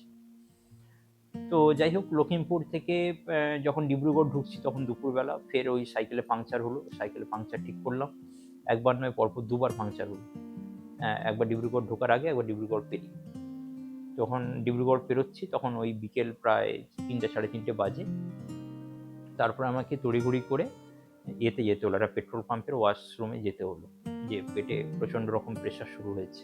আমি বুঝতে পারলাম যে ডায়রিয়া টাইপের একটা হচ্ছে, এবং শরীর প্রচণ্ড ক্লান্ত হতে শুরু করেছে। আম, মানে এর আগেও শরীর ক্লান্ত ছিল যখন আমি টানা চালাচ্ছি, বিহারে বা নর্থ বেঙ্গলে যখন ঝড় বৃষ্টি হচ্ছে শরীর ক্লান্ত ছিল। তখন যেটা করতাম যে সাইকেলের উপরেই হাতটা রেখে মাথাটা ঠেকিয়ে একটু ঘুমিয়ে নিতাম, বৃষ্টি চলছে বা শেল্টার তো পাচ্ছি না, পুরো ধান ক্ষেতের মধ্যে দিয়ে রাস্তা, বাইপাসগুলো, মেনলি হাইওয়েগুলো। তো এইভাবে পেরিয়েছি। কিন্তু এখানে আসার পরে যেটা দেখলাম যে যখন আমি ডিব্রুগড় পেরিয়ে যখন তিনসুকিয়াও পেরোলাম, তিনসুকিয়া পেরিয়ে যখন ডুমডুমা বলে একটা জায়গায় যখন পৌঁছচ্ছি, তার আগে একটা গ্রামে গিয়ে মানে একটা ঘুটঘুটে অন্ধকারের মধ্যে আমি আর পাচ্ছি না সাইকেল চালাতে, কিন্তু অন্ধকারের মধ্যে আর কোথায় দাঁড়াবো জঙ্গলের মাঝখানে, দিয়ে একটা ওই গ্রাম পেলাম। গ্রামে গিয়ে একটা দোকান খোলা আছে দেখি, একটা মানে ওই গ্রোসারি দোকান আর কি, গ্রামের ওই ছোট্ট ওই রকমারি দোকান যেমন হয়। তো ওখানে সাইকেলটা ঠেকিয়ে শুয়ে পড়লাম, মানে একটা ওই সামনে বাঁশের করা আছে, আমি আর পাচ্ছি না, মানে মানে এইরকম খারাপ অবস্থা এর আগে কখনো ফেস করিনি আর কি, যে শুয়ে পড়লাম, মাথা পুরো ঘুরছে, মাথা ঘুরাচ্ছে। দিয়ে ওখানকার লোকজন এলো, গ্রামের লোকজন, যে কি হলো, কে এরকম সাইকেল নিয়ে কি একটা নিয়ে এসছে, এরকম ড্রেস পরে এসে এখানে শুয়ে আছে। আমি ওদেরকে সব বললাম টললাম যে আমার অবস্থা, আমি আর পাচ্ছি না, আমাকে যদি একটু কলা থেকে কলা দিন, ওআরএস থাকলে একটু ওআরএস দিন। তো ওরা ওই আমাকে প্রায় ওই রকম 6-7টা এরকম ছোটো ছোটো কলা দিল, সবগুলো খেলাম বসে বসে ওখানে। তারপরে হচ্ছে ওই ওআরএস যে এগুলো থাকে ড্রিঙ্কসগুলো, ওগুলো দুটো এনে দিল, খেলাম। দিয়ে বললো যে এই দোকানের পাশে একটা, ও এই যে দোকানদারের একটা শোয়ার জায়গা আছে, ওখানে গিয়ে শুতে পারো। তো আমার ওই নোংরা গেট আপ হয়ে আছে, সারাদিন ধরে সাইকেল চালাচ্ছি ঘামে ধুলোতে, তো কোনো ব্যাপার নেই, ওরা ওই একটা সুন্দর ধবধবে বিছানা দিল, ওখানে গিয়ে একটু শুলাম। গ্রামের লোকজন মাঝে মাঝে দেখতে আসছে, দিয়ে বলছে যে থেকে যেতে পারো এখানে, এখানে ডক্টর আছে। আমি বললাম না, আমি আপনাকে আধটা ঘন্টা দিন, আধটা ঘন্টা আমি রেস্ট নিলে ঠিক হয়ে যাবে। দিয়ে ওখানে প্রায় আধ ঘন্টা বলে প্রায় 1 ঘন্টা রেস্ট নিলাম, দিয়ে দেখলাম যে দাঁড়াতে পারছি, চলতে পারছি। দিয়ে ওরা বললো যে তাহলে ঠিক আছে, এখান থেকে 3 কিলোমিটার দূরে ডুমডুমা টাউন, বাইপাস দিয়ে না গিয়ে টাউনে চলে যাও, ওখানে হোটেল, শেল্টার সব পেয়ে যাবে ব্যবস্থা। তো এসে ডুমডুমাতে এসে খাওয়া দাওয়া করলাম, খাওয়া দাওয়া করে হোটেলে গেলাম, গিয়ে তারপরে দেখলাম যে পেটের অবস্থা খুব খারাপ। রাত্রিবেলা প্রায় 2-3 বার যেতে হলো বাথরুমে, এবং মাঝরাতে দেখলাম যে জ্বর চলে এসছে, প্রায় 2-3 ডিগ্রি জ্বর, এবং প্রচণ্ড ডিজিনেস, মাথা ঘোরাচ্ছে। সকালবেলা তো দাঁড়াতে পারছি না, সাইকেল চালাবো কি দাঁড়াতে পারছি না। ইন দ্য মিন টাইম দেখলাম ডুমডুমাতে প্রচণ্ড ঝড় বৃষ্টি হচ্ছে। তো দেখলাম যে ঝড় বৃষ্টিতে তো একে চালানো যাবে না, তারপর যেভাবে পেট খারাপ, ডিজিনেস, দাঁড়াতে পারছি না, তো আমাকে আগে রিকভারি করতে হবে, নাহলে আগের দিন যেভাবে ওই গ্রামে গিয়ে শুয়ে পড়েছিলাম এটাই চলতে থাকবে। মানে আর এরপরে যে মেন আবার চ্যালেঞ্জিং ক্লাইম্বিং অরুণাচলে শুরু হবে, সেটা নেগোশিয়েট করা সম্ভব। তো খোঁজখবর নিলাম যে ওখানে কোনো এমডি ডাক্তার আছে কিনা। তো সেই এমডি ডাক্তারের কাছে গেলাম। ও সকাল 11টার সময় বসে। তো 11টার আগে আমি কোনো ট্রিটমেন্ট পাচ্ছি না, ওই ওআরএসের প্যাকেট কিনে কিনে খাচ্ছি, কিন্তু কিছুই কাজ হচ্ছে না। পরে খবরে দেখতে পেলাম কিছুদিন আগে যে ওটা আসলে ওআরএস নয়, এমনি নর্মাল ড্রিঙ্ক। তো যাই হোক, সেই এমডির কাছে গেলাম। এই সেই এমডিকে নিয়ে আমি নানা লোকের কাছে নানা রকম মিক্সড রিয়াকশন পাচ্ছিলাম। কেউ বলছে না না ওর কাছে যেও না, জালি ডাক্তার। আবার কেউ বলছে না না ভালো ডাক্তার, ওর কাছে যাও। তো আমার কাছে খুব বেশি অপশান নেই ওখানে, একটা ছোট্ট শহর, আর পুরোটাই, আর জায়গাটা এমন ডুমডুমা জায়গাটা, যে আমি বিহারে আছি না আসামে আছি ঠিক বুঝতে পারছি না। মানে লোকাল লেবারে, মানে বিহারি লেবারে ভর্তি, পুরো চারিদিকে চা বাগান। যে হোটেলে আছি হোটেলেরও চারিদিকে চা বাগান। তো মেনলি বিহারি লেবাররাই আছে ওখানেই, ওরা বহুদিন ধরে সেটেলড হয়ে গেছে, ওরাই দোকানপাট চালাচ্ছে, ওরাই হোটেল চালাচ্ছে। তো ওখানে গেলাম ওই হাজারিকা ডাক্তারের কাছে, গিয়ে বললাম যে এরকম আমি সাইকেল চালিয়ে এসেছি এত দূর, আর আমি কালকের আমাকে চালাতেই হবে, আমি এখানে টাইম কাউন্ট হচ্ছে, আমি টাইম নষ্ট করতে পারবো না, আজকে ঝড় বৃষ্টি হচ্ছে, এমনিও যেতে পারবো না, আমাকে আজকের মধ্যে ফিট করে দিতে হবে যাতে কালকের থেকে আমি সাইকেল চালাতে পারি। তো ওখানে আমাকে সমস্ত রকম ব্লাড টেস্ট করলো, স্যালাইন চালালো, ইঞ্জেকশন দিল অ্যান্টিবায়োটিকের, দিয়ে দেখলাম যে শরীরটা, বললো যে আর জ্বর আসবে না, তোমাকে যে ইঞ্জেকশন দিয়েছি। তারপরে দেখলাম যে শরীরটা একটুখানি চাঙ্গা হলো। তারপরে তো সারাদিন ধরে ওআরএস কিনে এনে জল টল পানি খাচ্ছি, আর খাবার দাবার খাচ্ছি, ড্রিঙ্কস নিচ্ছি। যতটা সম্ভব লিকুইড ঢোকানো যায় শরীরে। দিয়ে দেখলাম পরের দিন ভোরবেলা দেখলাম যে হ্যাঁ, সাইকেলটা নিয়ে বেরোনোর মতো জায়গায় আছি। হ্যাঁ, ক্লান্তি তো আছেই, প্রতিদিন ৭-৮ হাজার ক্যালোরি খরচা হচ্ছে, সেখানে আমি একদিন প্রায় খেতেই পারিনি, পুরো এনার্জি ড্রেন হয়ে গিয়েছে। তো কিন্তু দেখলাম যে সাইকেল চালানোর মতো অবস্থায় আছে। পরের দিনটাও আমাকে অনেকে বলছিল যে আরেকদিন দরকার হলে রেস্ট নাও, দিয়ে তারপরে চালাও। আমি ভাবলাম যে না, ঠিক আছে, আমি আস্তে আস্তে চালাই, যতটা এগোনোর থাকি এগিয়ে থাকি, তারপরে বাকিটা একদিনে শেষ করে ফেলাই। তো সেই মতো আমি আবার সাইকেল চালাতে শুরু করলাম, ডুমডুমা পেরিয়ে নামসাই হয়ে, নামসাই মানে যেখানে আমি অরুণাচল প্রদেশে ঢুকলাম, এবং একটা অদ্ভুত রকম চেঞ্জ দেখলাম। আসামে যেখানে চা বাগান আর ধানের ক্ষেত আছে, ঠিক অরুণাচল বর্ডারটা পেরোতেই পুরোটাই হচ্ছে জঙ্গল শুরু হয়ে গেল। আর ওরকম বসতি বলতে কিছু নেই, চাষবাস হচ্ছে না, পুরোটাই জঙ্গল জঙ্গল জঙ্গল। তো এখানে আমি ব্রহ্মপুত্র নদী একবার পেরোলাম ওই ডিব্রুগড় ঢোকার আগে, ফের এখানে এসে ব্রহ্মপুত্র নদী পেরিয়ে, ওখানে তো ব্রহ্মপুত্র নদী নাম নেই, ওটাকে বলা হয় লোহিত নদী তখন, যেটা চায়না থেকে লোহিত নদী হয়ে ব্রহ্মপুত্র নদীতে ঢুকছে। তো সেই সুদূর সেই লাদাখে সিন্ধু নদী থেকে এখানে ব্রহ্মপুত্র নদীতে পৌঁছে গিয়েছি, লোহিত নদী। এবার লোহিত নদী যেখান থেকে ঢুকছে ভারত থেকে, চায়না থেকে ভারতে, সেই জায়গাটার নাম হচ্ছে কিবিথু। আমাকে কিবিথুতে পৌঁছতে হবে এবার লোহিত নদীর পাড় দিয়ে। তো ওই লোহিত নদী পেরিয়ে আমি ঢুকলাম ওই তেজু বলে, অরুণাচলের যে ফার্স্ট সিটি, বড় সিটি, নামসাই পেরিয়ে তেজুতে গিয়ে, তেজুতে যখন পৌঁছলাম তখন আমি পেরিয়ে গেছি অলরেডি প্রায় ৩,৩০০ কিলোমিটারের কাছাকাছি। এবং আমি বুঝতে পেরেছি যে আমার শরীর একটা অন্যরকমভাবে অ্যাডাপ্ট করে নিয়েছে পুরো ব্যাপারটা। এই যে ঘন্টার পর ঘন্টা বসে আছি সাইকেলে, সাইকেল চালাচ্ছি প্রতিদিন প্রায়, কোনো দিন টানা ৪০০ কিলোমিটার চালাচ্ছি, কোনো দিন ২০০-৩০০ কিলোমিটার পাহাড় টানা চালাচ্ছি। বডি একটা অন্যরকমভাবে আবার অ্যাডাপ্ট হয়ে গেছে। এখন আমি যতই প্রেশার দিই না কেন, যে আর কিছু হারানোর নেই, এটা আমি বুঝতে পেরে গেছিলাম। তো তেজু পৌঁছানোর পরে দেখলাম যে এরপর থেকে ক্লাইম্ব স্টার্ট হচ্ছে, এবং সে ক্লাইম্ব মানে সোজা উঠছে, যখন টানা উঠছে তো উঠছেই, ফের ডাউন করে দিচ্ছে, ফের উঠছে, এইভাবে চলছে। এবং গুগল ম্যাপ যে রাস্তা দেখাচ্ছে অরুণাচলে, সেরকম রাস্তার থেকেও ভালো রাস্তা আরও আছে, আবার তার থেকেও খারাপ রাস্তাও আছে। মানে যে রাস্তা দেখাচ্ছে সেটা খুবই খারাপ রাস্তা। তো ওখানে লোকাল ইনফরমেশনটাই মেন ইম্পর্টেন্ট, গুগল ম্যাপের উপর আমি ভরসা করতে পারবো না, এটা বুঝে গেলাম। তো ওখানে ওই চড়াই দিয়ে একটা জায়গায় উঠে যাওয়ার পরে গুগল ম্যাপ যেখানে দেখাচ্ছে, উঠে যাওয়ার পরে বলছে না, ওদিকে নয়, ওদিকে গেলে আরও অনেক চড়াই আছে, তুমি নেমে যাও, আবার নেমে গিয়ে হাইওয়ে আছে। তো এইসব করতে করতে যখন ওই হাইওয়েতে গিয়ে পৌঁছলাম, পরশুরামের কাছে নতুন হাইওয়ে তৈরি হচ্ছে, তখন প্রায় বিকেল ৫টা বেজে গেছে। ওখানে ৫টা মানেই অন্ধকার তখন। তো এটা প্রায় আমার হয়ে যাচ্ছে এটা ১৯ নম্বর দিন। তো ১৯ দিন পেরিয়ে ২০ নম্বর দিনে আমি ঢুকছি। তো সে ২০ নম্বর দিনে গিয়ে যখন পরশুরামে গিয়ে পৌঁছচ্ছি, তারপরে ওই অরুণাচলের রাস্তা মানে টানা হয়তো ৮ কিলোমিটার ১০ কিলোমিটার কোনো জনবসতি নেই, তারপরে হঠাৎ করে একটা ছোট্ট সেটেলমেন্ট, আবার ১০ কিলোমিটার নির্জন এরিয়া, এরকম একটা নির্জন এরিয়া অরুণাচলের মধ্যে দিয়ে চলেছি। তো যখন সন্ধ্যে ৭টার সময় পৌঁছলাম একটা ডুমলা বলে একটা ছোট্ট বস্তিতে, দেখলাম একটা ধাবা আছে, সে ধাবা একজন বিহারি চালাচ্ছে। তো সেখানে গিয়ে বললাম যে এরকম খাবার দাবার আছে কিনা জিজ্ঞেস করলাম, তো খাবার দাবার খেলাম। দিয়ে ওরা বললো যে তুমি যদি এখান থেকে যাও, এরপরে মোটামুটি ৪০ কিলোমিটার দূরে নেক্সট সেটেলমেন্ট পাবে, যেখানে তুমি রেস্ট নিতে পারো। তখন সন্ধ্যে ৭টা বাজে। তো সেখানে রেস্ট নেওয়ার আমি দেখলাম যে যেহেতু আমি আগের দিন এরকম হসপিটালাইজড হয়েছিলাম, ঠিক করে রেস্ট হয়নি, হয়তো ৪০ কিলোমিটার চালিয়ে চলে যেতে পারতাম, প্রচুর আপ ডাউন আছে জানি, কিন্তু রিস্কটা নিলাম না। আমি ভাবলাম যে ঠিক আছে, আরেকবার লাস্ট আমি রেস্ট নিই, দিয়ে আমি তারপরে পুরোটা চালাবো একটানা। দিয়ে ওখানে থাকার তো কিছু ব্যবস্থা নেই, ওই ভদ্রলোক যে দোকানের মালিক, যিনি ঘুমোতেন যে একটা ছোট্ট চৌকিতে, আমাকে ওখানে ঘুমোতে দিলেন। তো আমি রাত মোটামুটি ১২টা-১টা অবধি রেস্ট নিলাম।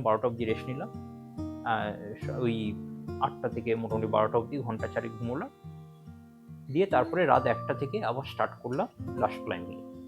এবং আমি যেটা দেখলাম যে যা হবে হোক, আর ওই ওয়েট যা আমার কাছে আছে, এক্সট্রা রিপেয়ারিং কিটস বা এক্সট্রা জামা কাপড় এক সেট, যা কিছু এক্সট্রা জিনিসপত্র আছে, এক্সট্রা যে ব্যাগ দুদিকে ফর্কে যে ব্যাগ লাগানো ছিল, ফর্কের ব্যাগ, তার মধ্যে যা কিছু ছিল যাবতীয় সব কিছু খুলে রেখে দিলাম। শুধু সাইকেল, মিনিমাম যে রিপেয়ারিং কিট আমরা নর্মাল মর্নিং রাইডে গেলে নিয়ে বেরোই, সেই রিপেয়ারিং কিট, আর একটা জাস্ট উইঞ্চিটা, ব্যাস এটা নিয়ে আমি বেরিয়ে পড়েছিলাম রাত 1টার সময়। পাওয়ার ব্যাঙ্কটা অবশ্যই রাখতে হয়েছিল, পাওয়ার ব্যাঙ্কটা ছিল, দিয়ে বেরিয়ে পড়লাম রাত 1টায়। সোজা আপ অ্যান্ড ডাউন, পুরো নির্জন রাস্তা, কোথাও কেউ নেই। মাঝে মাঝে মেঘ চলে আসছে রাস্তায়, পুরো মানে কুয়াশায় ভর্তি, কিছু দেখা যাচ্ছে না। আপিলে যাচ্ছি, দিয়ে ডাউনহিল যখন স্টার্ট করছি, হঠাৎ করে খারাপ রাস্তা, বাম্পার, মানে ডাউনহিলের স্পিডটাও ইউজ করতে পারছি না।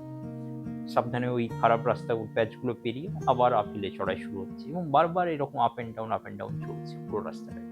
এবং এই দিনে আমি মানে সব থেকে যেটা ম্যাক্সিমাম ক্লাইম একদিনে এই দিনে করেছিলাম, প্রায় ওই দিন প্রায় 3800 মিটারের মতো ক্লাইম ছিল পুরো রাস্তাটায়, 160 কিলোমিটার। তো দুপুরবেলা যথারীতি প্রচণ্ড গরম, কারণ হাইট তো খুব বেশি নয়, ওই 600-700 থেকে 1000 মিটারের মধ্যে ঘোরাঘুরি করছি। দুপুরবেলা সেই প্রচণ্ড গরম, লোহিত নদীর পাশ দিয়ে ওই আঞ্জৌ ডিস্ট্রিক্টে দিয়ে চলেছি। দিয়ে আমি যখন ওখানে লাস্ট যে বড় টুরিস্ট স্পট ওয়ালংয়ে যখন পৌঁছলাম, তখন বাজে প্রায় এরকম 5:30টার মতো বাজে দিকে, আর তখন মাত্র 30 কিলোমিটার বাকি কিবিটো। দিয়ে ভাবছি মানে ওই দিন রাত্রিবেলাটা যাওয়া ঠিক হবে কি হবে না, কারণ সবাই বলছে কিবিটোর রাস্তা খুব খারাপ এবং প্রচণ্ড চড়াই আছে। তো আমি দেখলাম যে ঠিক আছে, আমি আর টাইম নষ্ট করতে চাইছি না, মানে এতদিন আমি রাত্রিবেলায় চালিয়েছি, এত খারাপ রাস্তা, বিহার ইউপির খারাপ রাস্তা দিয়ে চালিয়েছি, রাত্রিবেলা ওই কোনোভাবে ওতেই রেস্ট নিয়েছি, টায়ার পাংচার সারিয়েছি, নেপালের ওই জঙ্গলের মধ্যে দিয়ে কাঁচা রাস্তা দিয়ে রাত্রিবেলা বেরিয়েছি। আবার সেরকম ভিউ আমি যেটা বলা হয়নি, যে নেপাল দিয়ে যখন পেরোচ্ছি সেই কাঞ্চনজঙ্ঘা তখন ঝকঝক করছে, সেই ভিউ দেখতে পেয়েছি। তো ওয়ালংয়ে পৌঁছানোর পরে ভাবলাম যে আজকেই শেষ করি, মানে রাত্রিবেলায় যতই রাস্তা খারাপ হোক, যতই চড়াই থাক, আমি এতদিন ধরে পেরিয়ে এসেছি এতগুলো জায়গা, কখনো হচ্ছে সেই বিহারের বা নর্থ বেঙ্গলের ঝড় বৃষ্টির মধ্যে রাত্রিবেলা সাইকেল চালিয়েছি, নেপালের কাঁচা রাস্তা বৃষ্টির মধ্যে দিয়ে জঙ্গলের মধ্যে দিয়ে পেরিয়েছি, ওখানে মানে যখন ঘুম পেয়েছে ওই বৃষ্টির মধ্যেই সাইকেলের উপরে দাঁড়িয়ে দাঁড়িয়ে ঘুমিয়েছি, কখনো হিমালয়ের ওই হাই অল্টিটিউডে কোনোভাবে সার্ভাইভ করেছি। তো এখানের কি হবে, মানে এগোতে থাকবো, কোনো না কোনোভাবে কোনো না কোনো সময় শেষ হবে। আমি যেই খবরটা নিয়ে নিয়েছিলাম সেটা হচ্ছে যে ওখানে জঙ্গলে হাতি বা ভাল্লুক বেরোয় কিনা। তো ওরা বললো যে না, ওখানে হাইওয়ে হয়ে যাওয়ার পর থেকে এই হাতি ভাল্লুকরা দূরে চলে গেছে, আর আসে না, রাস্তায় ভাল্লুকের কোনো ভয় নেই। তো বাকি তো নিজের উপরেই পুরোটা ডিপেন্ড করছে। আর অলরেডি আমি এতটা সময় নষ্ট করেছি, কখনো ইকুইপমেন্ট খারাপ হয়েছে, কখনো সাইকেল খারাপ হয়েছে, কখনো ওয়েদার খারাপ হয়েছে, কখনো শরীর খারাপ হয়েছে। তো এতগুলো যখন ঝঞ্ঝাট পেরিয়ে এসেছি, আর মাত্র 30 কিলোমিটার বা 25-30 কিলোমিটার পেরোনো এমন কিছু কঠিন ব্যাপার না। তো ওয়ালংয়ে দাঁড়িয়ে ওই একটা এনার্জি জেল খেলাম, কেক খেলাম, জল এক এক বোতল জল কিনে পুরোটা খেলাম, দিয়ে ফের ওই স্টার্ট করে দিলাম 10-15 মিনিটের মধ্যে। দিয়ে সোজা প্রথমে হচ্ছে একটা চড়াই পেরিয়ে ফের ডাউনহিল, এবং রাস্তার অবস্থা খুব খারাপ, মানে ওই রাস্তায় কোনোভাবে রোড বাইক চলে না, পাঁকের মতো রাস্তা হয়ে আছে, কাটা রাস্তা, তারপর প্রচণ্ড রকম চড়াই, ওই কাঁচা রাস্তায় ক্লাইম্ব করা সম্ভব নয়, নেমে পড়ে সাইকেল ঠেলে তুলতে হচ্ছে। সাইকেলের যখন ওই পাঁকের উপর দিয়ে যখন বেরোচ্ছে চালাচ্ছি, মানে চারিদিকে কাদা ছিটোচ্ছে। তো এই করতে করতে শেষ যখন আর 2-3 কিলোমিটার বাকি, হঠাৎ করে ওই কিবিথো গ্রামের কয়েকজন লোকাল ছেলে বাইক নিয়ে ফিরছিল। তারা বললো কি ব্যাপার, এরকম সাইকেল নিয়ে রাত্রিবেলা এত রাত্রে যাচ্ছ কেন? তো ওদেরকে বললাম, ওরাও খুব উৎসাহী যে হ্যাঁ, এত বড় এক্সপিডিশন শেষ হতে চলেছে। ও বলছে চলুন আপনার সাথে যাবো লাস্ট অব্দি। দিয়ে ওরা ভিডিও তুলছে, পেছন থেকে সামনে থেকে ভিডিও তুলছে, উৎসাহ দিচ্ছে, গান বাজাচ্ছে। এই করতে করতে বললো আর এই সামনে 1 কিলোমিটার আর 500 মিটার, এরকম উৎসাহ দিচ্ছে দুদিক থেকে। দিয়ে করতে করতে শেষ অবধি কিবিথো, যেটা লাস্ট ভিলেজ, ইন্ডিয়া চায়না বর্ডারে। ওখানে যেটা জেনারেল বিপিন রাওয়াত দাঁড়, যেটা আমরা আগে থেকে আইডেন্টিফাই করে দিয়েছিলাম যে ওটাই ফিনিশিং পয়েন্ট ওই দাঁড়টা, সেই দাঁড়টায় পৌঁছে গেলাম। তখন বাজে রাত 8টা 25 মিনিট বা এরকম একটা টাইম, 8টা 23 মিনিট। মানে আমি ভেবেছিলাম যে ফিনিশিং লাইনে শেষ করে হয়তো আমি ব্রেকডাউন করে যাব, কাঁদবো। এটা পুরো রাস্তাটা কল্পনা করতে করতে হয়তো অনেকবার কেঁদেওছি, যে চোখ থেকে জল বেরিয়ে এসেছে, যে একটা ফিনিশিং লাইন ক্রস করার পরে কেমন হবে ইমোশনটা। কিন্তু মানে যখন ফিনিশিং লাইন পেরোলাম, ওকে, ইটস ওকে, ঠিক আছে, শেষ হলো 3,500 কিলোমিটার, 3,600 কিলোমিটার শেষ হলো, ঠিক আছে। সব থেকে যেটা ভালো লাগছিল যে ঠিক আছে, বন্ধু বান্ধবরা যারা পুরো রাস্তাটা জুড়ে এক্সাইটমেন্টে আমাকে উৎসাহ দিচ্ছে, খোঁজ খবর নিচ্ছিল, উৎসাহ দিচ্ছিল। যখন ইউপি বিহার পেরোচ্ছিলাম, নিজেকে প্রায় পাগলের মতো লাগছিল, যে কোথায় থেকে এসছি, কোথায় যাচ্ছি। আমি না নিজে বুঝতে পারছি, না লোকাল লোকজন কেউ বুঝতে পারছি যে কেন করছি, কি করছি, রাত্রিবেলা কেন হাইওয়েতে, এরকম নির্জন হাইওয়েতে বাইক নিয়ে সাইকেল চালাচ্ছি, বৃষ্টির মধ্যে কেন সাইকেল চালাচ্ছি। মানে সেই সময়গুলো মনে এসেছিল, কিন্তু পেরোনোর পরে ওই এক্সাইটমেন্টটা বুঝতে পারলাম যে ঠিক আছে, মানে এটা ডুয়েবল, এটা খুব ইম্পসিবল কিছু নয়। এটা যে কেউ চেষ্টা করলে, একটু প্র্যাকটিস করলে, একটু কষ্ট সহ্য করতে জানলে, বা নিজেরা যদি টেকনিক্যাল নলেজটা জানে, হাই অল্টিটিউডে কীভাবে সার্ভাইভ করতে হয় জানে, এটা করে ফেলা সম্ভব। এটা খুব কঠিন কিছু নয়। 3,500 কিলোমিটার সাইক্লিং যে কারণে এই ইভেন্টগুলো এখন আরও অনেক পপুলার হচ্ছে, মানে সেটা ইউরোপে ট্রান্সকন্টিনেন্টাল হোক, বা র্যামের এখন সেলফ সাপোর্টেড মোডে হোক, এগুলো আরও বেশি পপুলার হচ্ছে। এটা খুব ইম্পসিবল কিছু নয়।